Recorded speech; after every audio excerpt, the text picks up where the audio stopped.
อันเป็นรายการวิทยุเพื่อการเผยแผ่พระพุทธศาสนาส่งเสริมการศึกษาและพัฒนาสังคมรายการนี้รับผิดชอบโดยอาตมาภาพพระสาธิตธีระปัญโยผู้อำนวยการสถาบันธรรมาภิวัตรสถาบันเพื่อเผยแผ่พระพุทธศาสนาส่งเสริมการศึกษาและพัฒนาสังคมตั้งอยู่ณที่พักสงฆ์สถาบันธรรมาภิวัตรบ้านศพเตินตำบลศพปาดอำเภอแม่เมาะจังหวัดลำปาง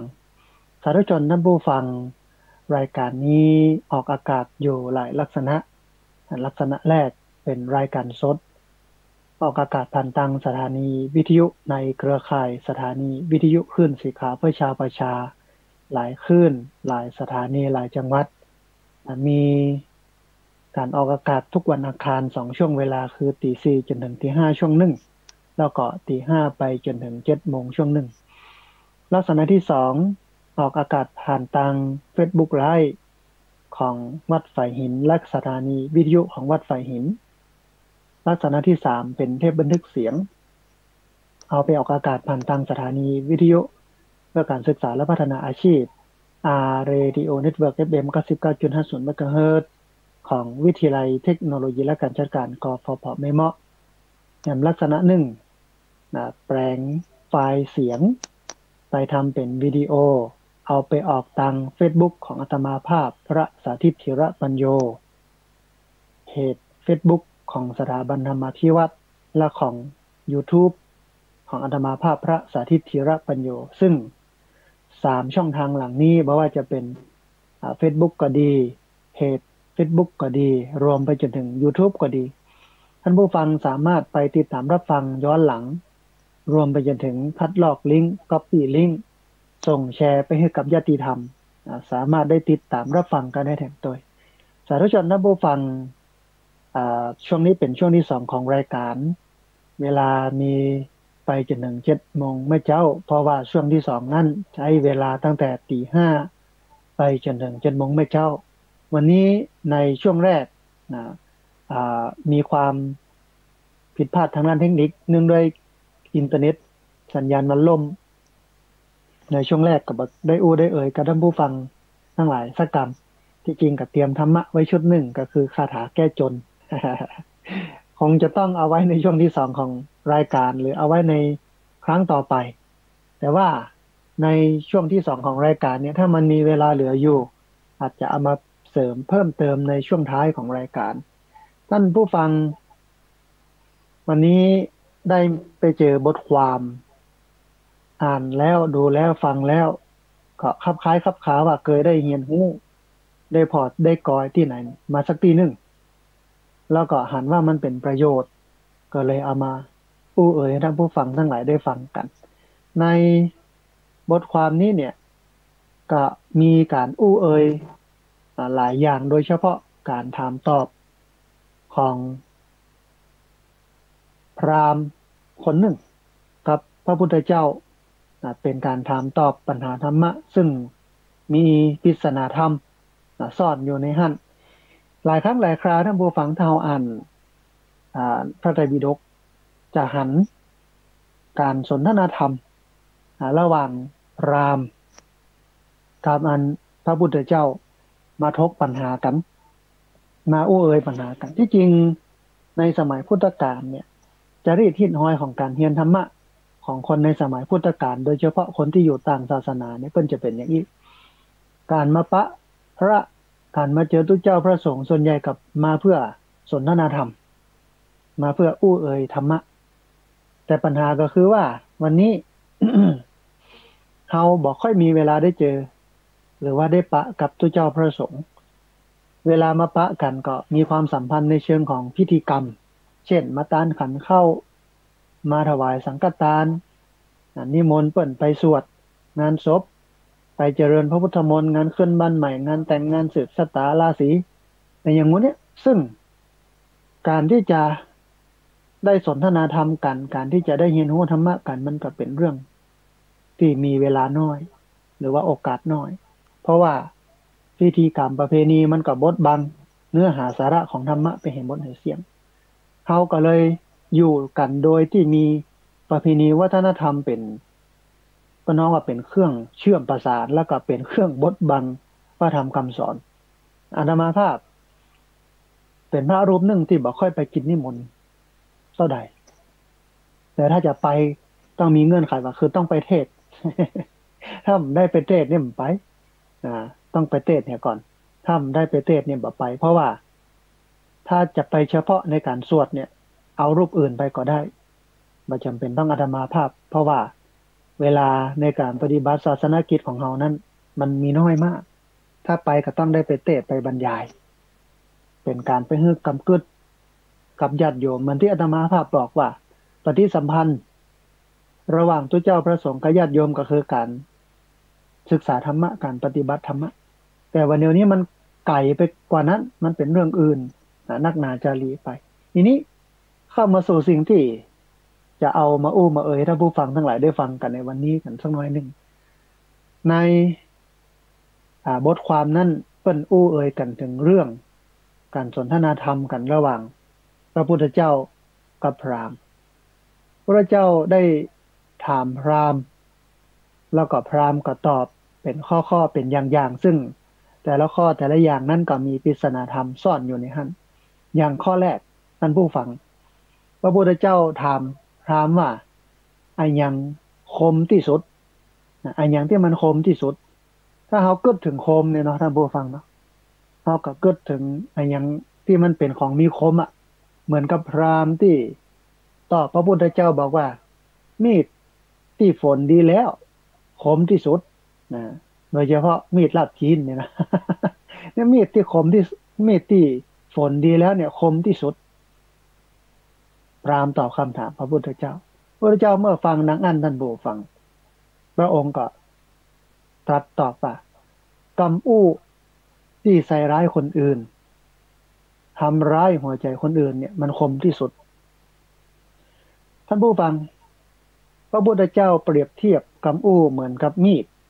เหมือนกับหอกกับดาบสำหรับเอาไปทิ่มไปแทงหัวใจของคนที่มันทำร้ายกันได้ดีที่สุดก็คือกำอู้ท่านผู้ฟังนะมันเชือดเฉือนหัวใจเนาะบางคนเนี่ยอู้ยถ้าอู้แบบมาหักษาน้ำใจกันหรือด่าแบบเจ็บแสบไปถึงข้างในเนี่ยมันเหมือนเอามีดมาปาดขั้วหัวใจเนาะเพราะฉะนั้นกำอู้มันเป็นสิ่งที่คมที่สุดเขาจะอู้อย่างใดให้ความคมนั้นมันเป็นประโยชน์กับชีวิตเขาแล้วก็ชีวิตของคนอื่นบ่ได้เอาไปตัดเยื่อใยบ่ได้เอาไปทิ่มไปแทงหัวอกหัวใจของคนอื่นแต่ถึงวันนี้กำอู้ของเขาเนี่ยมันเป็นกำอู้ที่ไปทิ่มแทงซึ่งกันและกันไปตัดขั้วหัวใจซึ่งกันและกันมันเป็นกำอู้ที่มันบ่สร้างสรรค์เป็นกำอู้ที่ทำลายแล้วกำอู้เนี่ยท่านผู้ฟังเขาจะอู้ให้คนอื่นฮักมันเป็นเรื่องที่ยากมากแต่อู้ให้เปิ้นจังเนี่ยกำเดียวเนี่ยเหมือนกับ คนมาเก่าที่เปิ้นบอกว่าอู้ให้เปิ้นฮักยากนักจักหวังอู้ฮือเปิ้นจังกำเดียวก็ได้เพราะนั้น ในเมื่อกำอู้มันเป็นสิ่งที่คมที่สุดมันต้องคมอยู่ในฟักท่านผู้ฟังเนาะมันต้องคมอยู่ในฟักบ่ควรที่จะเอากำอู้ที่มันเหมือนมีดคมเนี่ยไปปาดคนอื่นให้มันเป็นร่องรอยจารึกแห่งความปวดร้าวอยู่ในหัวอกหัวใจของคนถ้าจะเอาหลักการเกี่ยวกับการอู้ของพระพุทธเจ้ามาใช้กับข้อนี้ท่านผู้ฟังมาเจ้ว่าสิ่งที่เขาจะอู้นั้นมันเป็นสิ่งที่มันเป็นความจริงแล้วก็จะอู้ได้ทุกเรื่องและทุกครั้งบ่ใจมันมีรายละเอียดของการอู้ที่พระเจ้าตรัสไว้ว่าสิ่งที่จะต้องอู้นั้นต้องเป็นความจริงนะสองเป็นประโยชน์สองอย่างเนี้ยเอามาเป็นตัวชี้วัดในการจะอู้บ่อู้ของเราแต่ละครั้งแต่ละอย่างคือบ่เจ้ว่ามันเป็นสิ่งที่ดีแล้วจะอู้ไปเหี่ยหมดต้องพอกอยว่าถ้ามันบ่เป็นประโยชน์ก็บ่ต้องอู้ถ้ามันเป็นประโยชน์ก็อู้ถ้ามันบ่เป็นประโยชน์นะท่านผู้ฟังเขาก็บ่อู้บ่เจ้ว่าโอ้มันเป็นความจริงโลกความจริงเป็นสิ่งไม่ตายเนี่ยก็อู้ไปนะเพราะมันเป็นความจริงจะเป็นประโยชน์บ่เป็นประโยชน์หรือจะเกิดโทษอย่างไรก็บ่ฮู้เนาะ อู้ไป อันนี้บ่ใช่ถูกต้องเนาะเพราะฉะนั้นเนี่ยมันบ่ใช่แค่ว่ามันเป็นความจริงเท่านั้นแต่มันต้องเป็นประโยชน์โดยถึงอู้ถ้าเป็นความจริงแล้วมันบ่เป็นประโยชน์ก็บ่อู้ถ้ามันเป็นความจริงแล้วมันเป็นประโยชน์แล้วก็อู้บ่ได้มันต้องมีองค์ประกอบสองอย่างคือเป็นความจริงด้วยพูดแล้วได้ประโยชน์หรือเป็นประโยชน์ด้วยถึงพูดแต่ถึงวันนี้ท่านผู้ฟังบอกว่าหูมาน่าจะได้ประโยชน์บ่เป็นประโยชน์จะจริงบ่จริงเล่าไปก่อนนะว่าไปก่อนนะเพราะฉะนั้นมันก็เลยทำให้เกิดการเชื่อดเฉือนนะซึ่งกันและกันในเชิงของคำอู้หรือใช้คำพูดไปเชื่อดเฉือนซึ่งกันและกันอันนี้ พระพุทธเจ้าถามพราหมณ์ว่าอันยังคมที่สุดพราหมณ์ก็บอกว่ามีดที่ฝนดีแล้วคมที่สุดพระพุทธเจ้าก็ตรัสตอบว่ากำอู้ใส่ร้ายคนอื่นทำร้ายหัวใจคนอื่นเนี่ยมันคมที่สุดเพราะฉะนั้นจงคิดทุกคำก่อนพูดแต่ไม่ต้องพูดทุกคำที่คิดนะคิดทุกคำที่พูดแต่ไม่ต้องพูดทุกคำที่คิดนั่นหมายความว่าก่อนจะอู้ต้องกลั่นกรองให้ก่อนแต่เวลาเกิดอย่างได้เนี่ยมันจำเป็นจะต้องอู้ทุกคำที่เขาเกิดได้ต้องกลั่นกรองให้ก่อนว่าหนึ่งมันเป็นความถูกต้องก่อนสองมันเป็นประโยชน์ก่อนอ่าทีนี้คำถามที่สองท่านผู้ฟังอันพระเจ้าก็ตรัสถามพราหมณ์ว่าพราหมณ์ในโลกนี้เนี่ยอันยังไกลที่สุดพราหมณ์ก็ตอบว่าดวงอาทิตย์สุดขอบจักรวาลหมู่นี้ไกลที่สุดเนี่ยเนาะโอ้ก็จะเดินทางไปถึงมันไกลพระเจ้าก็ตรัสตอบว่าบ่ใช่บ่ใช่ดวงอาทิตย์บ่ใช่สุดขอบจักรวาลที่มันจะไกลที่สุดสิ่งที่ไกลที่สุดก็คืออดีตที่มันผ่านมาหลายกับหลายกันแล้วอันเนี้ยไกลที่สุดนั่นหมายความว่าอดีตมันเป็นสิ่งที่ผ่านมาแล้วเฮาบ่สามารถจะย้อนกลับไปได้มันก็เลยกลายเป็นว่าสิ่งที่ไกลที่สุดเมื่อเป็นอย่างนี้ปุ๊บเฮาจะแยกอย่างใดก็ตัดอดีตนะหยุดอนาคตแล้วก็กำหนดอยู่กับปัจจุบันเพราะอย่างเพราะปัจจุบันนี้ท่านผู้ฟังถ้าทำปัจจุบันดีอนาคตก็ดีตามนะอดีตนั่นมันเป็นฐานนำมาสู่อนาคตเพราะว่ามันมีปัจจุบันขั้นกลางปัจจุบันก็เลยเป็นสิ่งที่สำคัญที่สุดแต่อดีตนั้นมันบ่สามารถที่จะย้อนกลับไปแก้ไขไปสร้างไปแปลงอะไรอย่างได้แล้วมันเป็นเพียงบทเรียนถ้ามันเป็นความผิดพลาดนะอันนี้มันเป็นสิ่งที่ผิดพลาดอันนี้มันเป็นสิ่งที่ถูกต้องมันเป็นบทเรียนทั้งดีและไม่ดีเพื่อให้ปัจจุบันที่เราเป็นอยู่ทำอยู่นี้ทำให้ดีที่สุดนำไปสู่อนาคตที่ดีอนาคตถึงแม้ว่ามันจะเป็นสิ่งที่มองว่ามันจะไกลอยู่แต่มันก็มีความเป็นไปได้เพราะมันยังมาบ่ถึงเตื้อแต่อดีตเนี่ยท่านผู้ฟังมันล่วงเลยไปแล้วมันเป็นสิ่งที่เราบ่สามารถจะย้อนกลับไปได้เพราะฉะนั้นพระเจ้าก็เลยตรัสว่าอาดิตังนาคาปยะนปฏิกังเขนะอนาคตังปัจจุปันนังอดีตมันเป็นสิ่งที่ล่วงพ้นไปแล้วบ่สามารถจะกลับคืนได้อนาคตก่อนยังมาบ่ถึงกำเตื้อเฮาก็บ่สามารถที่จะไปแยกอะอย่างได้แต่ปัจจุบันนี้ท่านผู้ฟังมันเป็นจริงที่อยู่สองหน้าตันตาตัดหน้าตัดตาเขาเนี่ยเฮาทำอะอย่างได้เพราะฉะนั้นตัดอดีตหยุดอนาคตแต่กำหนดกับปัจจุบันนะอันที่สองเนาะคำถามที่สาม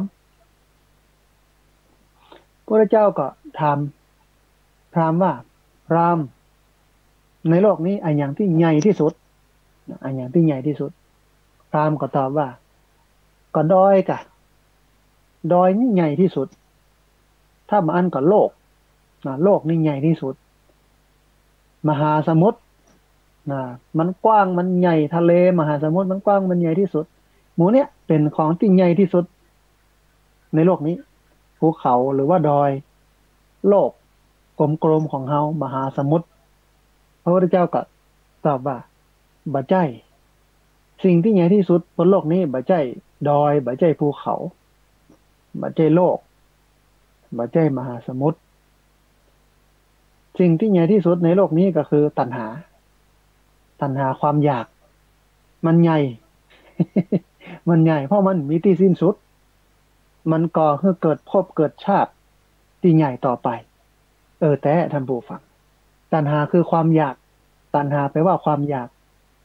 มีอยู่3 อย่างกามตัณหาภาวะตัณหาแล้วก็วิภาวะตัณหาตัณหาเนี่ยมันทำให้เกิดอุปทานทำให้เกิดอย่างต่อไปนักหนาจารีอย่างที่ว่าไว้ตะกี้ว่ามันมี3 อย่างคือกามตัณหาภาวะตัณหาแล้วก็วิภาวะตัณหากามตัณหาเนี่ยถ้าแปลเป็นภาษาบ้านเฮาง่ายๆแต่ก็คืออยากให้มากามตัณหาคืออยากให้อยู่วิภาวะตัณหาคืออยากให้ไปกามตัณหาภาวะตัณหาวิภาวะตัณหาอยากให้มาอยากให้อยู่แล้วก็อยากให้ไปถามว่า ตัณหาเนี่ยมันใหญ่อย่างไรมันทำให้เราเกิดตุกข์อย่างไร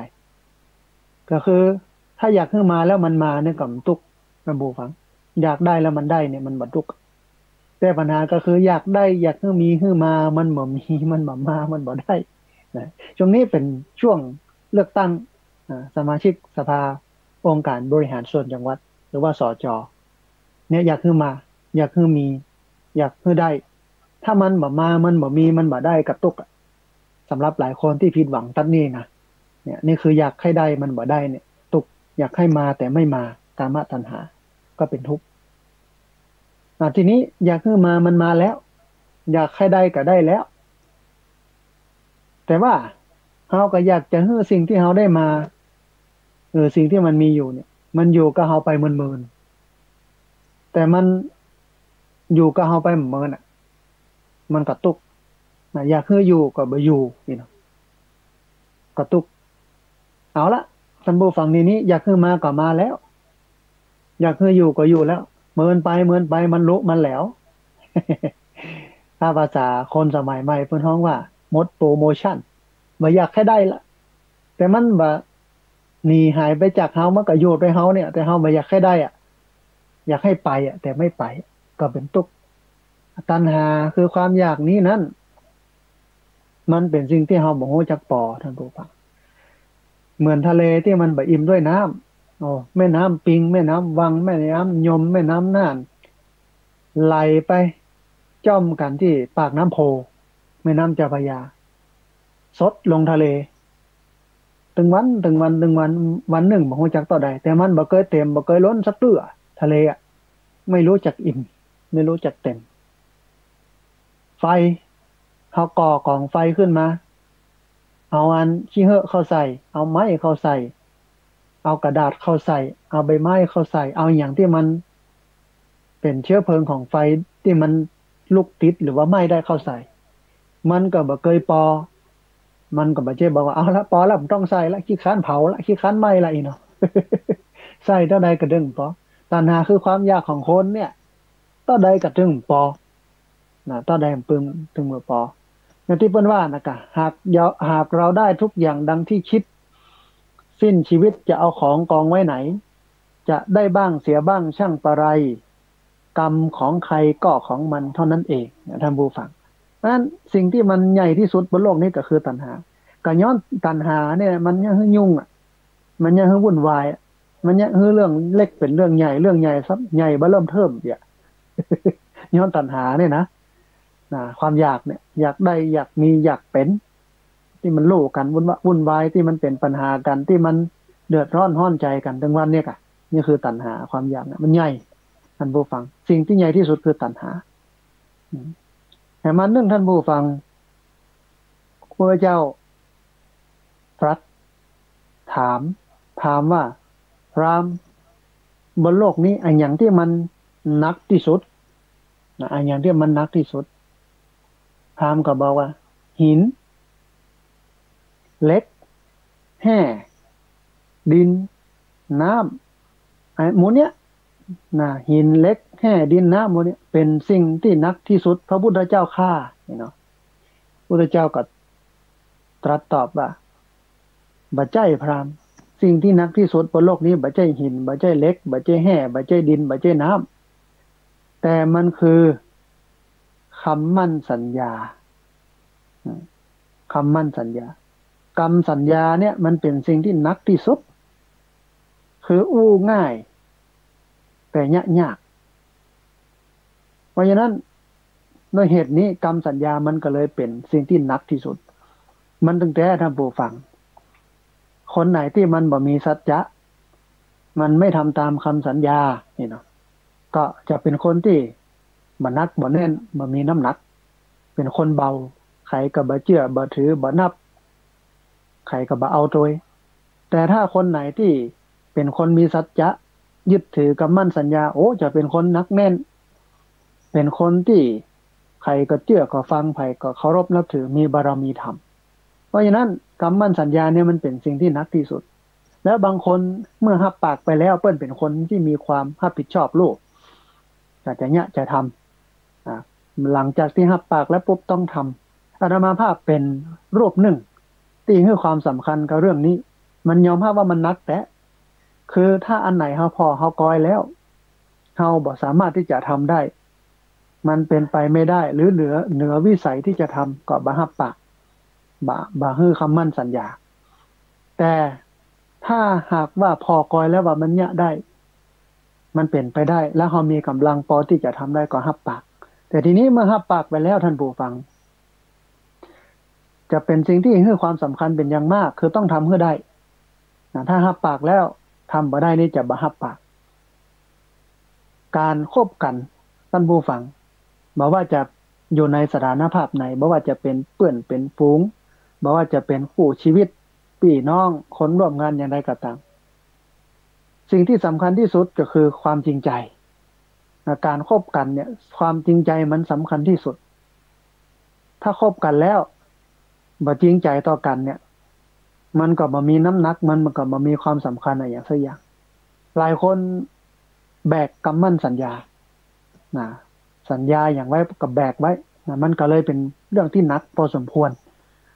เพราะฉะนั้นสิ่งที่หนักที่สุดบนโลกนี้ก็คือคำมั่นสัญญามันทำให้คนที่ยึดถือคำมั่นสัญญาเนี่ยเป็นคนนักแน่นเป็นคนนักแน่นเป็นคนมีพลังเพราะคำมั่นสัญญามันเป็นของนักอันนี้คือสิ่งที่นักที่สุดท่านผู้ฟังคือคำมั่นสัญญาหลายคนก็หับปากไปทรงเดชอย่างนั้นก็กลายเป็นคนที่บ่มีไผเชื่อถือไปเลยว่าไปเลยไม่อย่าแต้วะฮะอย่า แต่คนเนี่ยโอ้เปิ้นโอ้แต่เปิ้นเนี่ยแต่นะถ้าเปิ้นได้หับปากแล้วบ่ต้องห่วงนะคนนี้อย่ามีเครดิตขึ้นมาลูกอันนี้คือสิ่งที่หนักที่สุดแต่มาหนึ่งท่านผู้ฟังพระเจ้าก็ตัดถามว่าพราหมณ์ในโลกนี้ไอ้อย่างที่มันเบาที่สุดพราหมณ์ก็ทูลถ้าพราหมณ์ก็ทูลพระเจ้าบอกว่าสำลีสำลีลมแล้วก็ใบไม้แห้งหมู่นี้เป็นสิ่งที่เบาที่สุดพระพุทธเจ้าค่ะนี่หรอพระเจ้าก็ตอบว่าการปล่อยวางการปล่อยวางการรู้เท่าทันว่าสิ่งทั้งหลายทั้งปวงบนโลกนี้นั้นมันมีการเกิดขึ้นเป็นธรรมดามีการตั้งอยู่เป็นธรรมดามีการดับไปเป็นธรรมดาแล้วนำไปสู่การปล่อยวางบ่ยึดบ่ถืออันเนี้ยคือสิ่งที่เบาที่สุดเปิ้นถึงว่าแท้ท่านผู้ฟังคนบ่เก่าโบราณเปิ้นบอกว่ายึดไว้ก็หนักกักไว้ก็ทุกข์ปล่อยวางว่างเว้นจึงเป็นสุขถ้าได้ปล่อยได้ปลงได้วางแล้วมันถึงโล่งโซ่เนาะโล่งอกโล่งใจเบาอกเบาใจมานักอกนักใจบ่กับอกกับใจอันนี้คือสิ่งที่สิ่งที่เบาที่สุดบ่ใช่สำลีบ่ใช่ใบไม้แห้งบ่ใช่ลมแต่มันคือการปล่อยวางการปล่อยวางนั้นมันทำให้เราเบาแท้ท่านผู้ฟังเบาอกเบาใจสบายอกสบายใจบ่กับอกกับใจ เหมือนกับคนเดินทางไปตัวหนทางแล้วขึ้นดอยห้วยไม่ใช่ทางเรียบเนาะแต่เป็นทางลาดชันทางที่มันเป็นลิงจริงตึงขึ้นตึงลงแล้วซ้ำแบกอย่างไปอีลุงตุงนังเนาะโอ้มันหนักมันบ่ม่วนแต่พอได้สวะความหมดนั้นแล้วก็เบาโล่งสบายเหมือนกับการดำเนินชีวิตของเฮาท่านผู้ฟังถ้าจะให้ชีวิตเบานั้นต้องปล่อยวางอย่างที่อาตมาภาพบอกยึดไว้ก็หนักกักไว้ก็ทุกข์ปล่อยวางว่างเว้นจึงเป็นสุขแต่การปล่อยวางที่ให้มันเบานี่มันใช่ว่าแบบเอาอย่างเลยนะเขาก็ทำตามหน้าที่นะแต่เพียงเขาทำความรู้สึกว่ามีเหมือนบ่มีได้เหมือนบ่ได้ครอบครองเหมือนไม่ครอบครองนะเหมือนกับกรรมที่เป็นบอกว่ามีเหมือนไม่มีได้เหมือนไม่ได้ครอบครองเหมือนไม่ครอบครองไม่ประยุกต์สิ่งทั้งผองเป็นของฉันอย่างเงี้ยมันจะทำให้ชีวิตเราเบาเราสบายมีครูบาอาจารย์หลายรูปหลายท่านอย่างเช่นหลวงพ่อพุทธทาสเป็นต้นเพิ่นบอกว่าความสุขนั้นมันเป็นโมเดลกันกับความเรียบง่ายยิ่งเรียบง่ายยิ่งมีความสุขนะชีวิตที่หรูหราฟุ่มเฟือยนั้นเป็นชีวิตที่ไกลออกไปจากความสุขนะใกล้ความทุกข์เพราะความสุขมันจะต้องได้รับการสร้างขึ้นมาโดยการได้ไปเสพได้ไปบริโภคสิ่งของต่างๆมันก็แสวงหาแต่ว่าถ้าความสุขของเราเกิดจากการได้สร้างสรรค์ที่เปิ้ลน้องบอกว่ามีความสุขกับการทำงานมีความสำราญกับการสร้างสรรค์คือเพียงได้ทำในสิ่งที่มันดีมันเป็นประโยชน์กับมีความสุขแล้วอย่างนี้เราจะใกล้ความสุขที่สุดเพราะฉะนั้นท่านผู้ฟังมาทำเมื่อตัวเก่าเบาเนาะโดยการปล่อยการโปร่งการว่างคนบาเก่าโบราณของเขาคนเฒ่าคนแก่บรรพบุรุษคนล้านนาคนเมืองเขาเนี่ยเปิ้นเม็ดนะเปิ้นมีกรรมหนึ่งซึ่งมันเป็นคาถาหรือว่ากรรมอู้ที่มันปิดอู้แล้วมันทำให้เบาก็คือจ้างมันเตอะเนี่ยจ้างมันเตอะจ้างมันเตอะนี่มันถึงเหมาะมันถึงดีมันถึงสบายเพราะนั้นยึดไว้ก็หนักกักไว้ก็ทุกข์ปล่อยวางว่างเว้นจึงเป็นสุขอันนี้คือสิ่งที่เบาที่สุดก็คือการปล่อยวางนะการปล่อยวางทีนี้แหมอันหนึ่งพระเจ้าก็ตรัสถามพราหมณ์ว่าพราหมณ์ไอ้ยังใกล้เฮาที่สุดอะไรเป็นสิ่งที่ใกล้เราที่สุดไอ้อย่างที่ใกล้เฮาที่สุดพราหมณ์ก็ทูลตอบพระพุทธเจ้าว่าพ่อแม่ญาติพี่น้องพระพุทธเจ้าค่ะสิ่งหมู่นี้เป็นสิ่งที่ใกล้เฮาที่สุดพระเจ้าก็ตรัสตอบว่าบ่ใจบ่ใจพ่อบ่ใจแม่บ่ใจพี่ใจน้องเป็นสิ่งที่จะใกล้เฮาที่สุดสิ่งที่ใกล้เฮาที่สุดก็คือความตายความตายนั่นเป็นสิ่งที่อยู่ใกล้เฮาที่สุดชนิดที่บอกว่าหายใจลดต้นคอมันเหมือนเงาตามตัวเนี่ยความตายเนี่ยใกล้เฮาที่สุดถ้าเฮาฮู้วันเกิดเฮาบ่ฮู้วันตายความตายจะมาเมื่อใดจะมาวันใดจะมาอย่างใดก็บ่ฮู้เพราะฉะนั้นเราต้องระลึกนึกถึงความตายอยู่เนืองๆมีอยู่ครั้งหนึ่งท่านผู้ฟังที่พระพุทธเจ้าตรัสถามพระอานนท์ซึ่งเป็นพุทธอุปถากคือคนดูแลพระพุทธเจ้าว่าอานนท์ถึงวันนี้เธอระลึกนึกถึงความตายวันละกี่หนวันละกี่ครั้งนี่หรออานนท์ก็บอกว่าวันละ100 ครั้งพระพุทธเจ้าค่ะก็เติงหาความตายเนี่ยวันละ100 ครั้งพระเจ้าก็ตรัสบอกว่าโอ้มันน้อยไปอานนท์เธอต้องระลึกนึกถึงความตายทุกลมหายใจเข้าออกเพราะอย่างเพราะความตายมันเป็นสิ่งที่ใกล้เฮาที่สุดถ้าเฮาตายแบบคนที่มีสติเนี่ยเฮาก็จะไปสู่สุคติสันตรายภพแต่ถ้าเฮาตายแบบคนที่บ่มีสติเฮาก็จะไปสู่ทุกขติวินิบาตนรกไปในที่ที่มันบ่ดีเพราะฉะนั้นต้องระลึกนึกถึงความตายบ่อยๆนะเพราะว่าถ้าเฮาตายปุ๊บมันจะทำให้เฮานั้นไปสู่ที่ที่มันดีเนี่ยอย่างการระลึกนึกถึงความตายมันถึงทำให้เฮานั้นไปเกิดในภพในภูมิที่มันดีคนบักเก่าบักก่อนเพิ่นบอกว่าเมื่อนึกถึงความตายสบายนัก มันตัดลักตัดหลงในสงสารบรรเทามืดโมหันอันธการทำให้หานหายสะดุ้งไม่ยุ่งใจเมื่อนึกถึงความตายสบายนักมันตัดรักตัดหลงในสงสารบรรเทามืดโมหันอันธการทำให้หานหายสะดุ้งไม่ยุ่งใจก็คือ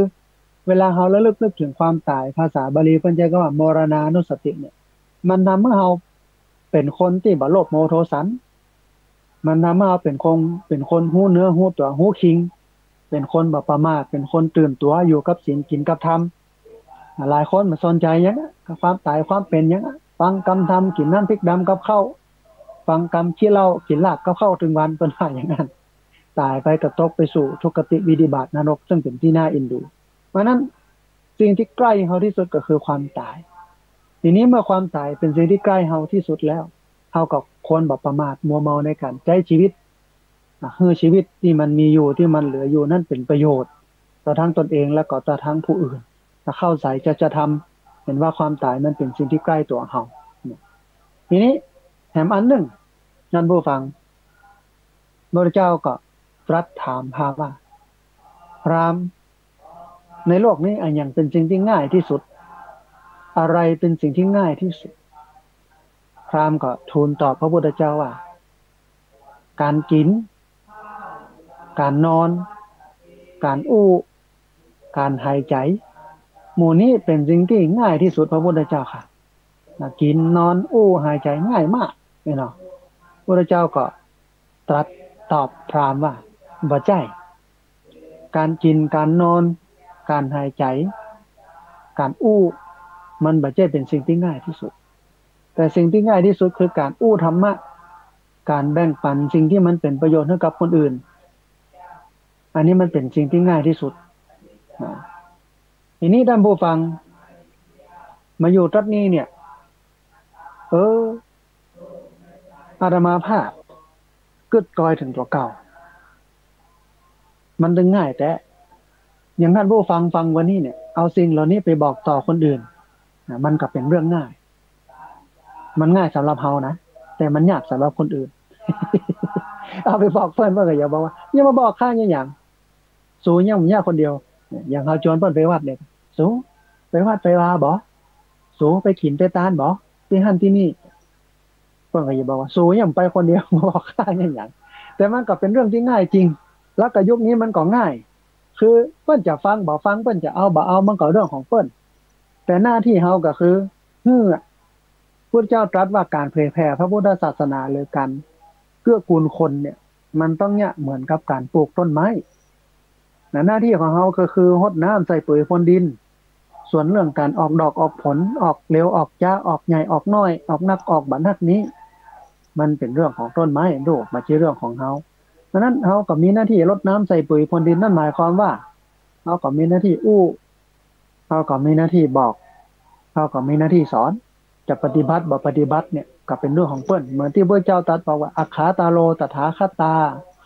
ตถาคตเป็นแต่เพียงผู้ชี้ทางแต่เนี่ยบัญญัติจะไปบ่ไปมันก็เรื่องของสูข้าเป็นคนบอกเนี่ยหรอ นะนั่นเหมือนกับที่อาจารย์ชวันดัชนีบอกเขามีหน้าที่จูงควายไปหาน้อง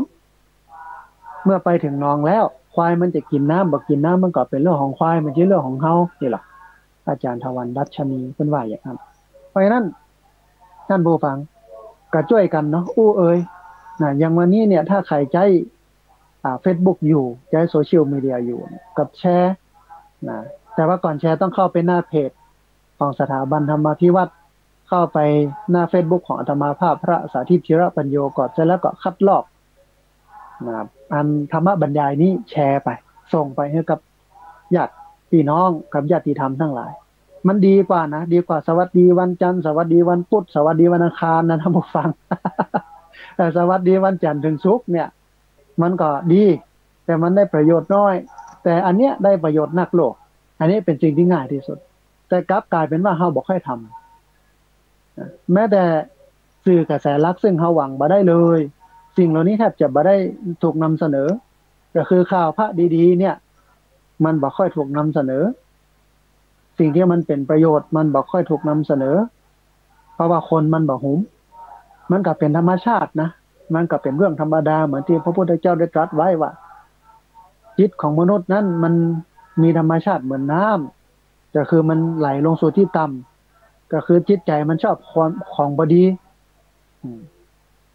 อย่างที่มันฝืนใจเป็นสิ่งที่มันบดีแต่มันชอบของที่มันสนองตอบต่อตัณหาต่อกิเลส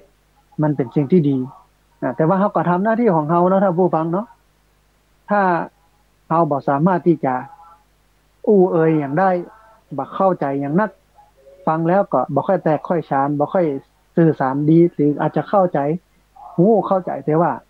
ทักษะในการสื่อสารเขามันบ่ค่อยดีบ่ค่อยเก่งยุคนี้ง่ายมากก็บอกเพื่อเปิ้นไปฟังฟังเนอะทุกวันอังคารนะตี 4จนถึง7 โมงเช้านะรายการธรรมะพิวัตรของพระอาจารย์สาธิตนะหรือรายการธรรมะของครูบาอาจารย์หลายรูปทุกเวลาหลายเวลาอยู่ในสถานีวิทยุในเครือข่ายสถานีวิทยุคลื่นสีขาวประชาอันนี้ไปฟังได้อันนี้ก็เป็นบุญเนี่ยไปบอกเพื่อนฟังก็เป็นบุญครับลอกลิงก์ก๊อปปี้ลิงก์ส่งแชร์ไปก็เป็นบุญอันนี้คือสิ่งที่ง่ายที่สุดท่านผู้ฟังอันพรามเมื่อได้ฟังคำตอบจากพระพุทธเจ้าแล้วก็ไตร่ตรองไข้ควรพินิจพิจารณาโดยเหตุและก็ผลแล้วก็น้อมมอบกายถวายตัวสมาทานศีลเป็นพุทธมามกะนับถือพระพุทธศาสนาเลิกนับถือศาสนาพราหมณ์แล้วก็ได้ดวงตาเห็นธรรมได้บรรลุธรรมพร้อมกับกล่าวสรรเสริญพระพุทธเจ้าว่าพระพุทธเจ้านั้นเป็นสัทธาเทวมนุษย์สังก็คือเป็นศาสดาของเทวดาแล้วกับมนุษย์ทั้งหลายอย่างแท้จริงอันนี้อันหนึ่งนี่นั่นผู้ฟังมันมีแหมส่วนหนึ่งที่กันถึงเรื่องนี้พระเจ้าพระองค์ได้ตรัสว่าบุคคลแม้บ่มีทรัพย์สินเงินทองแต่ก็สามารถฮื้อตานกับคนอื่นได้ด้วยสิ่งของ5ประการคือเมื่ออู้ถึงเรื่องตาลเนี่ยมันก็จะอู้ถึงเรื่องสตังค์อู้ถึงเรื่องเงินทองเข้าของต่างๆอย่างสังฆทานเนาะก็เอาครัวไปตานเป็นเครื่องใจไม่ซอยในชีวิตประจำวันของพระไม่ว่าจะเป็นสบู่แปรงสีฟันยาสีฟันแฟบน้ำยาล้างจานน้ำยาผงซักฟอกอย่างนี้เนาะของกินของตานเอาไปตานด้วยกับคนอื่นตานบ้านตานนั่นตานนี่บางคนตานอันวิวแชร์บางคนตานไม่เต้าบางคนตานรถตานสปะสเปดหลายอย่างบางคนตานกุฏิเวลาเปิ้นสร้างวิหารลูกแต่งวิหารน่ากับตานเสาตานคือตานแปะตานกระเบื้องเนี่ยหรอกระเบื้องปูพื้นกระเบื้องมุงหลังคาอนามาจังว่านะการเวลาตานกระเบื้องปูพื้นนี่ถ้าแผ่นเดียวมันพอนั่งนะเมื่อนั่งแล้วถ้า2 แผ่นนั่งแล้วมันก็พอเหยียดแข้งนี้3 แผ่นก็พอนอนมันก้ม4 แผ่นหรือว่า6 แผ่นไปอย่างเงี้ยมันก้มได้นอนได้ปีนนอนกับถ้าปีนความปีนหงายถ้านอนหายอีเนาะมันได้นะต้องหลายแผ่นเนี่ยอันนี้คือถึงเรื่องของการตานการฮื้อแต่แท้ที่จริงแล้วเนี่ยการฮื้อหรือการตานเนี่ยมันฮื้อได้หลายอย่างได้อย่างพ่องฮื้ออันอย่างได้พ่องอันแรกฮื้อใบหน้าเป็นตาล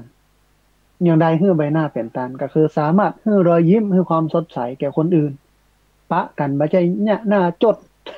หน้าเครียดยิ้วจนกันตึงยิ้มบึ้งตึงหน้าสื่ออย่า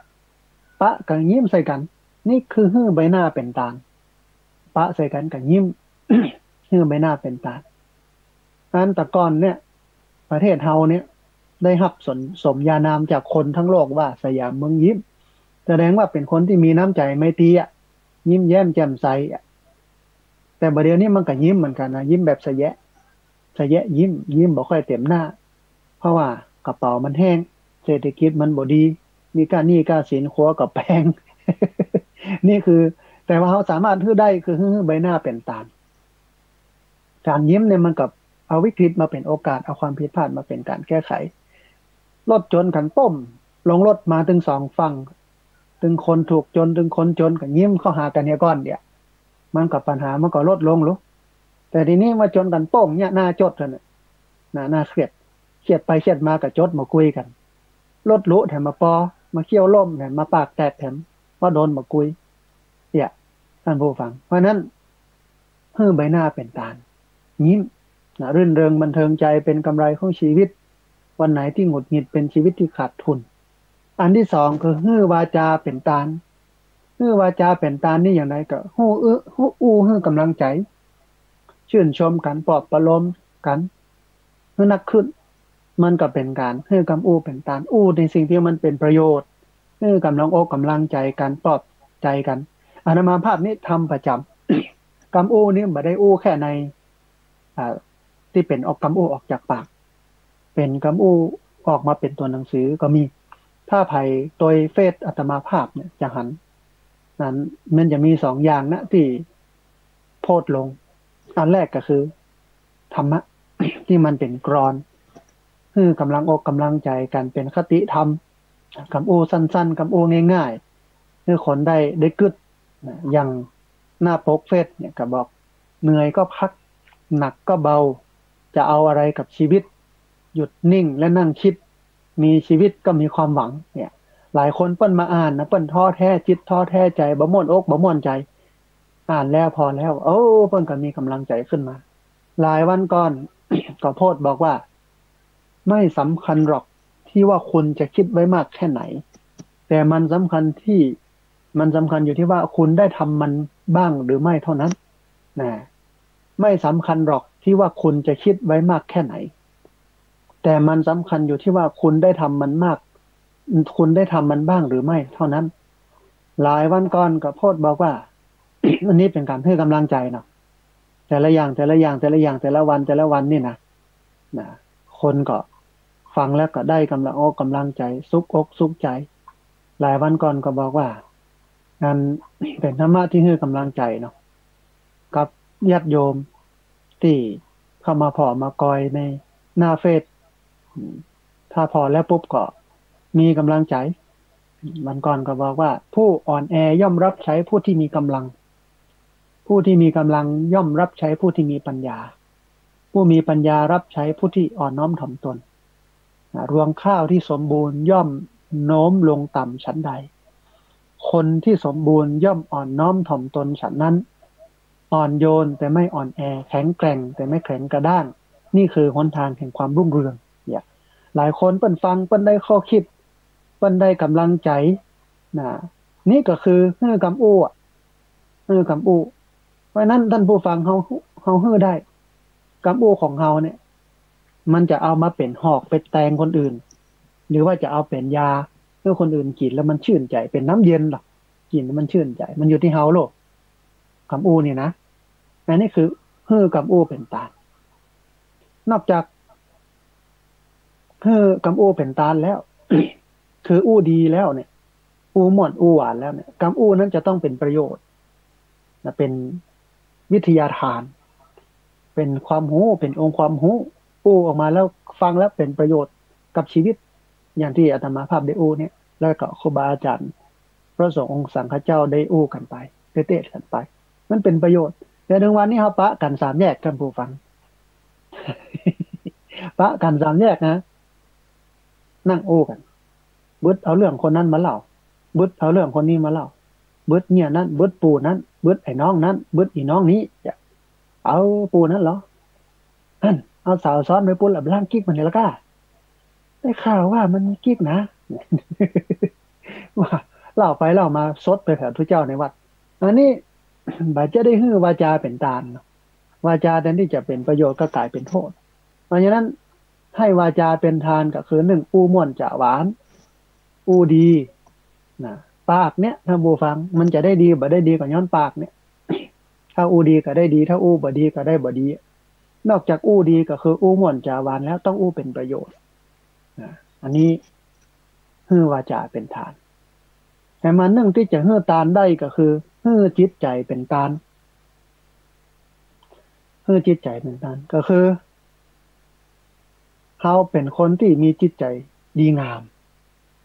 จิตใจดีงามบ่เอารัดเอาเปรียบเปิ้นเอื้อเฟื้อเผื่อแผ่แบ่งปันเกื้อกูลนี่คือจิตใจเป็นทานเอาใจใสใจบริสุทธิ์เนี่ยเวลาเนี่ยอย่างทำอย่างบ่เกิดอย่างที่มันเป็นเรื่องจะไปหักหลังเปิ้น เรื่องจะไปหลอกลวงเปิ้นเอาความซื่อสัตย์จริงใจเอาใจที่มันเป็นกุศลผลบุญนี้ไปให้กันและกันมีต่อกันและกันนี่คือให้ใจเป็นตาลให้ใจเป็นตาลมานอกจากนั้นก็คือให้ความช่วยเหลือเกื้อกูลมีน้ำจิตน้ำใจต่อกันเหมือนคนบ่เก่าเพิ่นว่านะกะท่านผู้ฟังพริกมีบ้านเหนือเกลือมีบ้านใต้ขาดจะใครมีบ้านปี่บ้านน้องนั่นมันเป็นสังคมแห่งน้ำใจโลกแต่ถึงวันนี้มันบ่ใจแต่พริกบ่มีบ้านเหนือเกลือก็บ่มีบ้านใต้ขาดจะใครก็บ่มีบ้านปี่บ้านน้องมีกาดปุ้นนะมันก็มีกามีศีลแปลงเพราะนั้นต้องให้จิตใจเป็นตาลจิตใจที่ดีที่งามถ้าจิตใจของเราดีงามสังคมเราก็ดีงามไปโดยมันก็อยู่ม่วนไปโดยแต่มันนึ่งให้ดวงตาเป็นตาลให้ดวงตาเป็นตาลนี่ก็คือให้ความเป็นมิตรให้ความเป็นมิตรให้การอบอ้อมอารีให้การมีเมตตาปรารถนาดีต่อกันบ่คิดร้ายต่อกันบ่ทำร้ายกันอันนี้ก็คือให้ดวงตาเป็นตาลให้แววตาแห่งความหวังโดยเฉพาะความหวังดีนี่เนาะให้แก่กันและกันป้ากันพ่อตากันเนี่ยตาเจ้าเล่ห์เนี่ย ล็อกแรกไปล็อกแรกมาอย่างเครื่องคิดเลขนะมันเกี่ยวบ่ได้เนี่ยตากับกรอกนี่นะร่างมันมาจุเฮาเห็นแล้วก็ร่างมันกึดบ่ซื่อบ่ใสต่อเฮาแล้วก็เนี่ยเพราะว่าดวงตานี่เป็นหน้าต่างของหัวใจโลกแต่ถึงวันนี้มันตึงพอยากพฤติกรรมการกระทำภายนอกกับสิ่งที่มันอยู่ทางในนี่นะบางคนพ่อกอยเป็นคนที่ซื่อที่ใสเป็นคนที่ดีแต่ทางในเหมือนกับน้ำนิ่งไหลลึกเป็นว่าอย่างนั้นแต่ว่าเฮาเฮือความเฮือดวงตาเป็นตานี่ก็คือเฮือความจริงใจเฮือความซื่อสัตย์จริงใจอันที่ห้าเฮือกายเป็นตาลให้กายเป็นทานก็คือเฮือชีวิตของเฮานี่เฮือมันเป็นประโยชน์ต่อสังคมต่อผู้อื่นเฮือกายเป็นตาลนี่นะ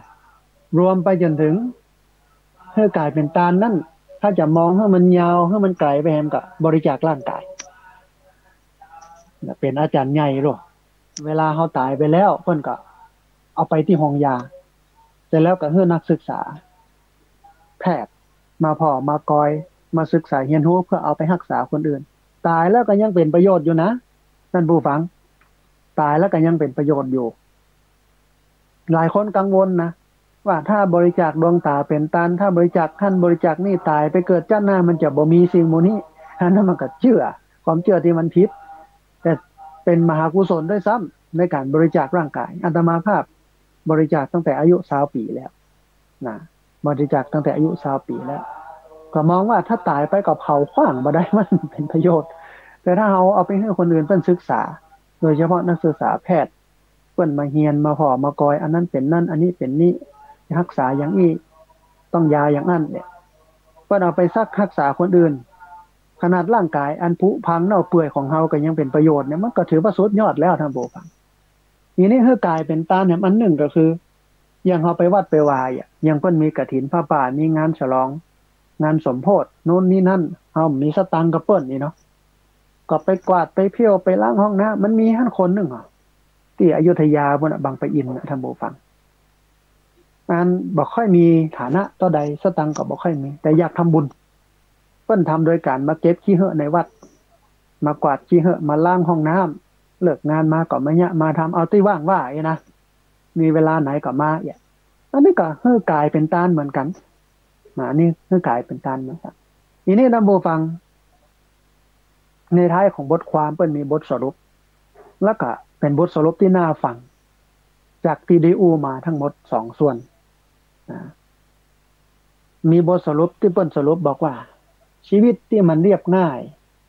คือความสุขความสะดวกกับการใช้ชีวิตที่มันเหลืออยู่ชีวิตที่เรียบง่ายเนี่ยมันให้ความสุขความสะดวกกับชีวิตที่มันเหลืออยู่ร่างกายของเฮาบาดเจ็บป่วยแต่ก็จำเป็นจะต้องบำรุงดูแลมันบักกะหายบ่ยากแต่ก็ต้องดื่มน้ำจิตใจมันจะวุ่นแค่ไหนมันจะวุ่นวายแค่ไหน ตึงเวลามันก็ต้องปล่อยต้องวางมันต้องทำกำกึดของเราให้มันเหมือนกับลิ้นจักรนะคือลิ้นจักรเนี่ยถ้าผู้ฟังเราจะใจอันอย่างที่มันอยู่ในจั้นไหนในจ้องไหนเขาก็ดึงจ้องนั้นจั้นนั้นออกมาถ้ามันดึงมาหมดทุกช่องสมมติว่าโต๊ะหรือว่าตู้อันหนึ่งมีลิ้นจักร5 อันเดียวเขาจักออกมาพร้อมกันหมดแล้วเขาจะใช้ครัวอันที่3ที่มันอยู่ในจ้องที่3มันก็บ่สามารถจะใช้ได้หรือครัวอยู่ชั้นที่3จักจ้องที่2เอามาโดยก็ถึงใช้มันได้กำกึดของเขาก็ต้องเนี่ยเหมือนลิ้นจักหมายความว่าจะใช้จ้องไหน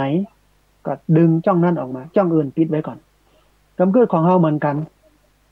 ดึงเวลาก็ต้องปิดไม่ใช่ว่าใจอยู่ตลอดเวลาดึงเวลารับก็หยุดนะเหมือนกับที่เพื่อนบอกว่าว้าวุ่นแค่ไหนก็ต้องปล่อยวางว้าวุ่นแค่ไหนก็ต้องปล่อยวางแต่มันนึ่งคือมีเหตุผลมีเหตุผล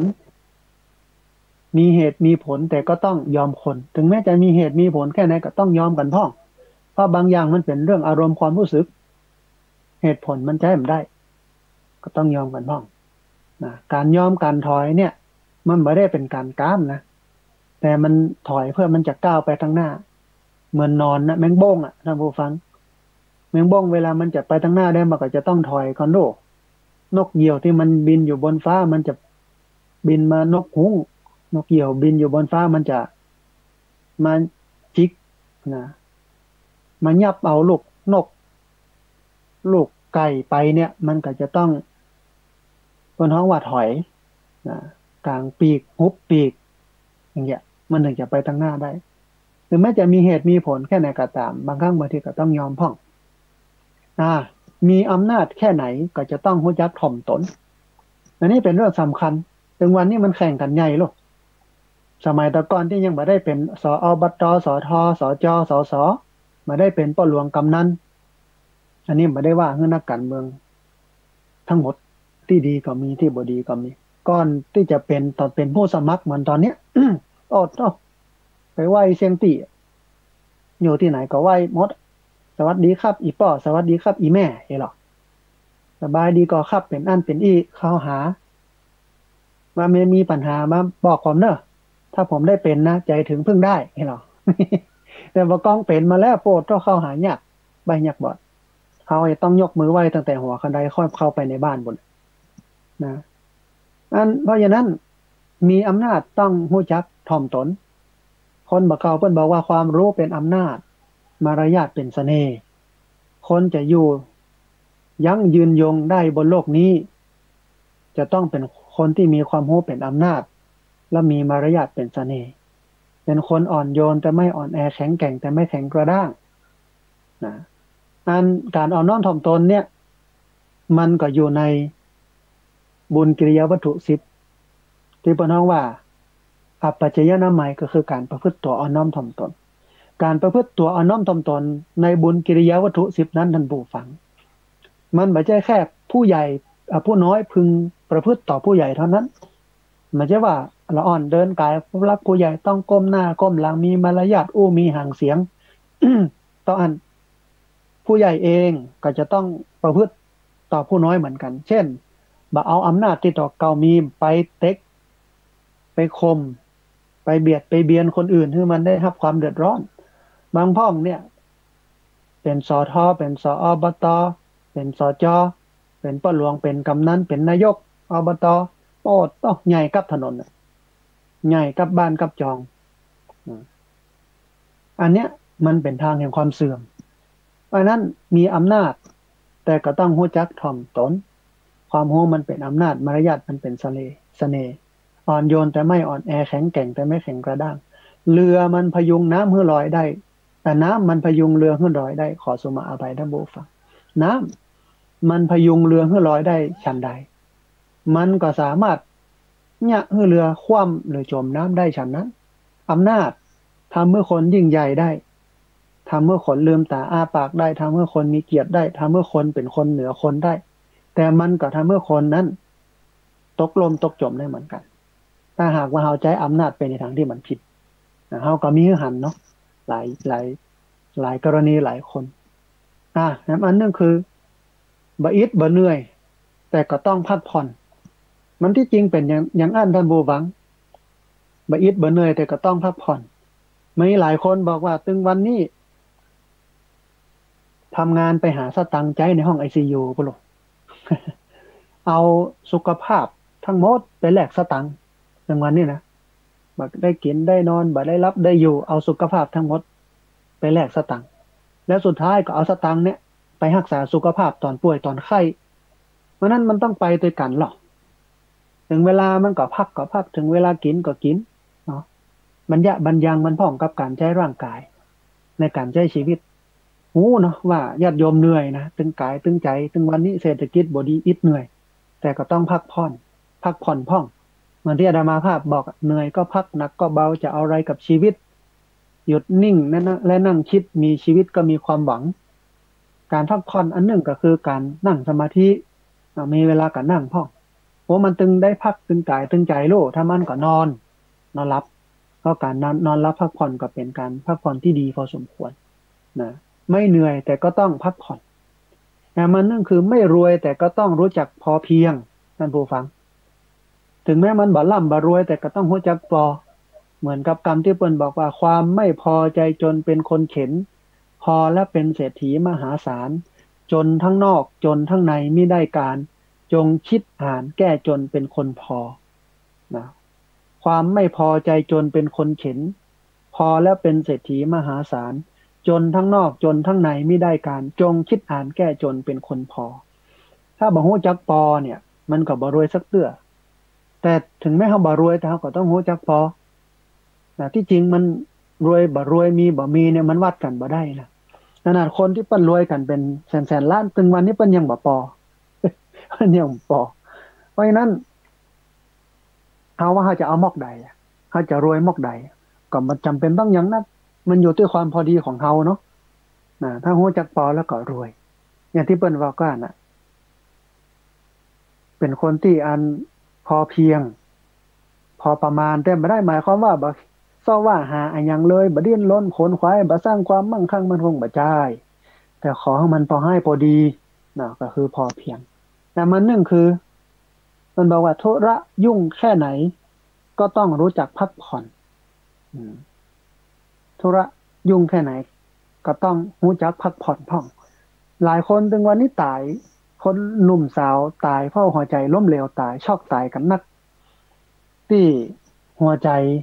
ล้มเหลวช็อกตายกันนักก็เพราะว่าบ่รู้จักพอบ่รู้จักเพียงเนี่ยบ่ได้พักผ่อนกันเนี่ยเพราะฉะนั้นก็ต้องมีพักมีผ่อนกันพ่องเนาะให้มันนึงคือ